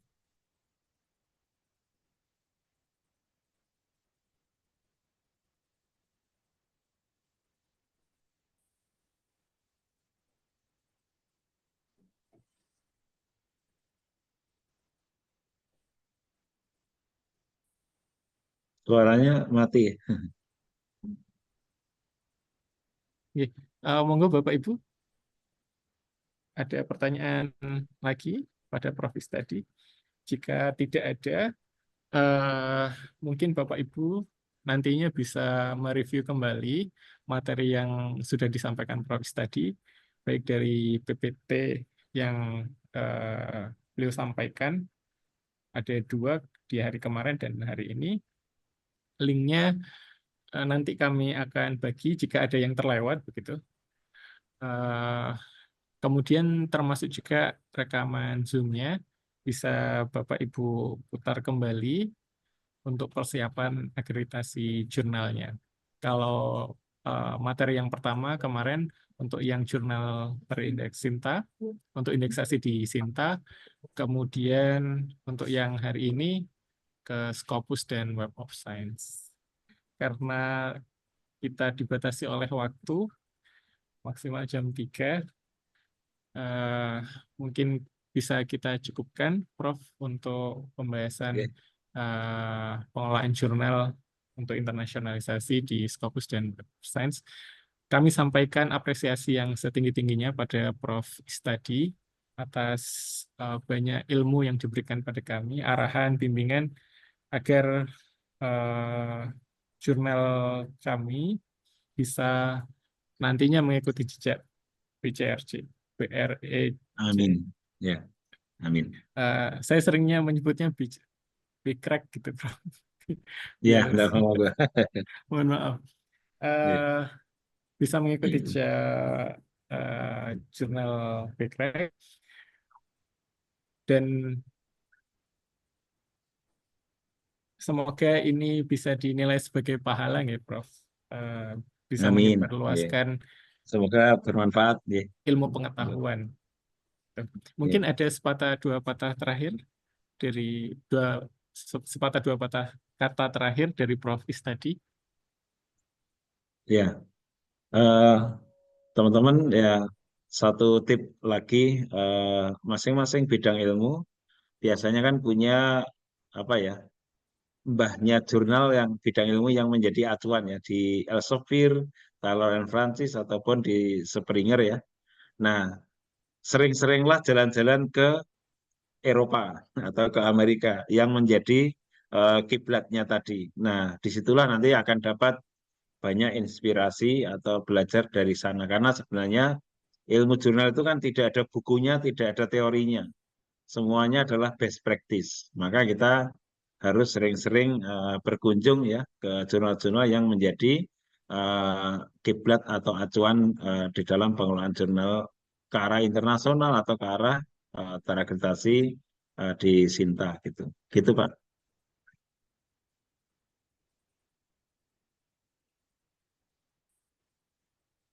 Terima kasih banyak, Prof. Atas Ya. halnya. Mungkin sekian pembahasan tentang pengelolaan jurnal ilmiah untuk indeksasi di Scopus dan Web of Science. Sekali lagi kami sampaikan, kami mewakili Departemen Teknik Kimia ITS menyampaikan terima kasih yang sebesar-besarnya pada Prof. Istadi atas berkenannya mengisi pelatihan selama 2 hari ini. Semoga sehat selalu Prof. Istadi. Saya Ya. kembalikan lagi Amin. pada Ika sebagai Master of Ceremony. Ya. Baik, terima kasih kami sampaikan kepada Prof. Istadi atas pemaparan materi yang sangat bermanfaat selama 2 sesi ini dan juga kepada Dr. Maktum Barja yang telah memandu sesi ini dengan baik. Dengan berakhirnya sesi tanya jawab tadi, maka seluruh rangkaian kegiatan pelatihan pengelolaan jurnal ilmiah hingga terindeks dan bereputasi internasional ini telah selesai. Untuk rekaman Zoom dan materi akan kami bagikan setelah acara selesai melalui grup WhatsApp peserta yang sudah disediakan, serta untuk sertifikat akan dikirimkan melalui email masing-masing peserta. Kami atas nama panitia mengucapkan terima kasih kepada pemateri, moderator, dan seluruh peserta baik secara daring maupun luring. Semoga ilmu yang diperoleh dapat bermanfaat dan memberikan kontribusi positif dalam dunia akademik. Wassalamualaikum warahmatullahi wabarakatuh dan sampai jumpa di kesempatan mendatang. Waalaikumsalam. Terima kasih banyak Salam. Prof. Istadi. Terima kasih. Assalamualaikum.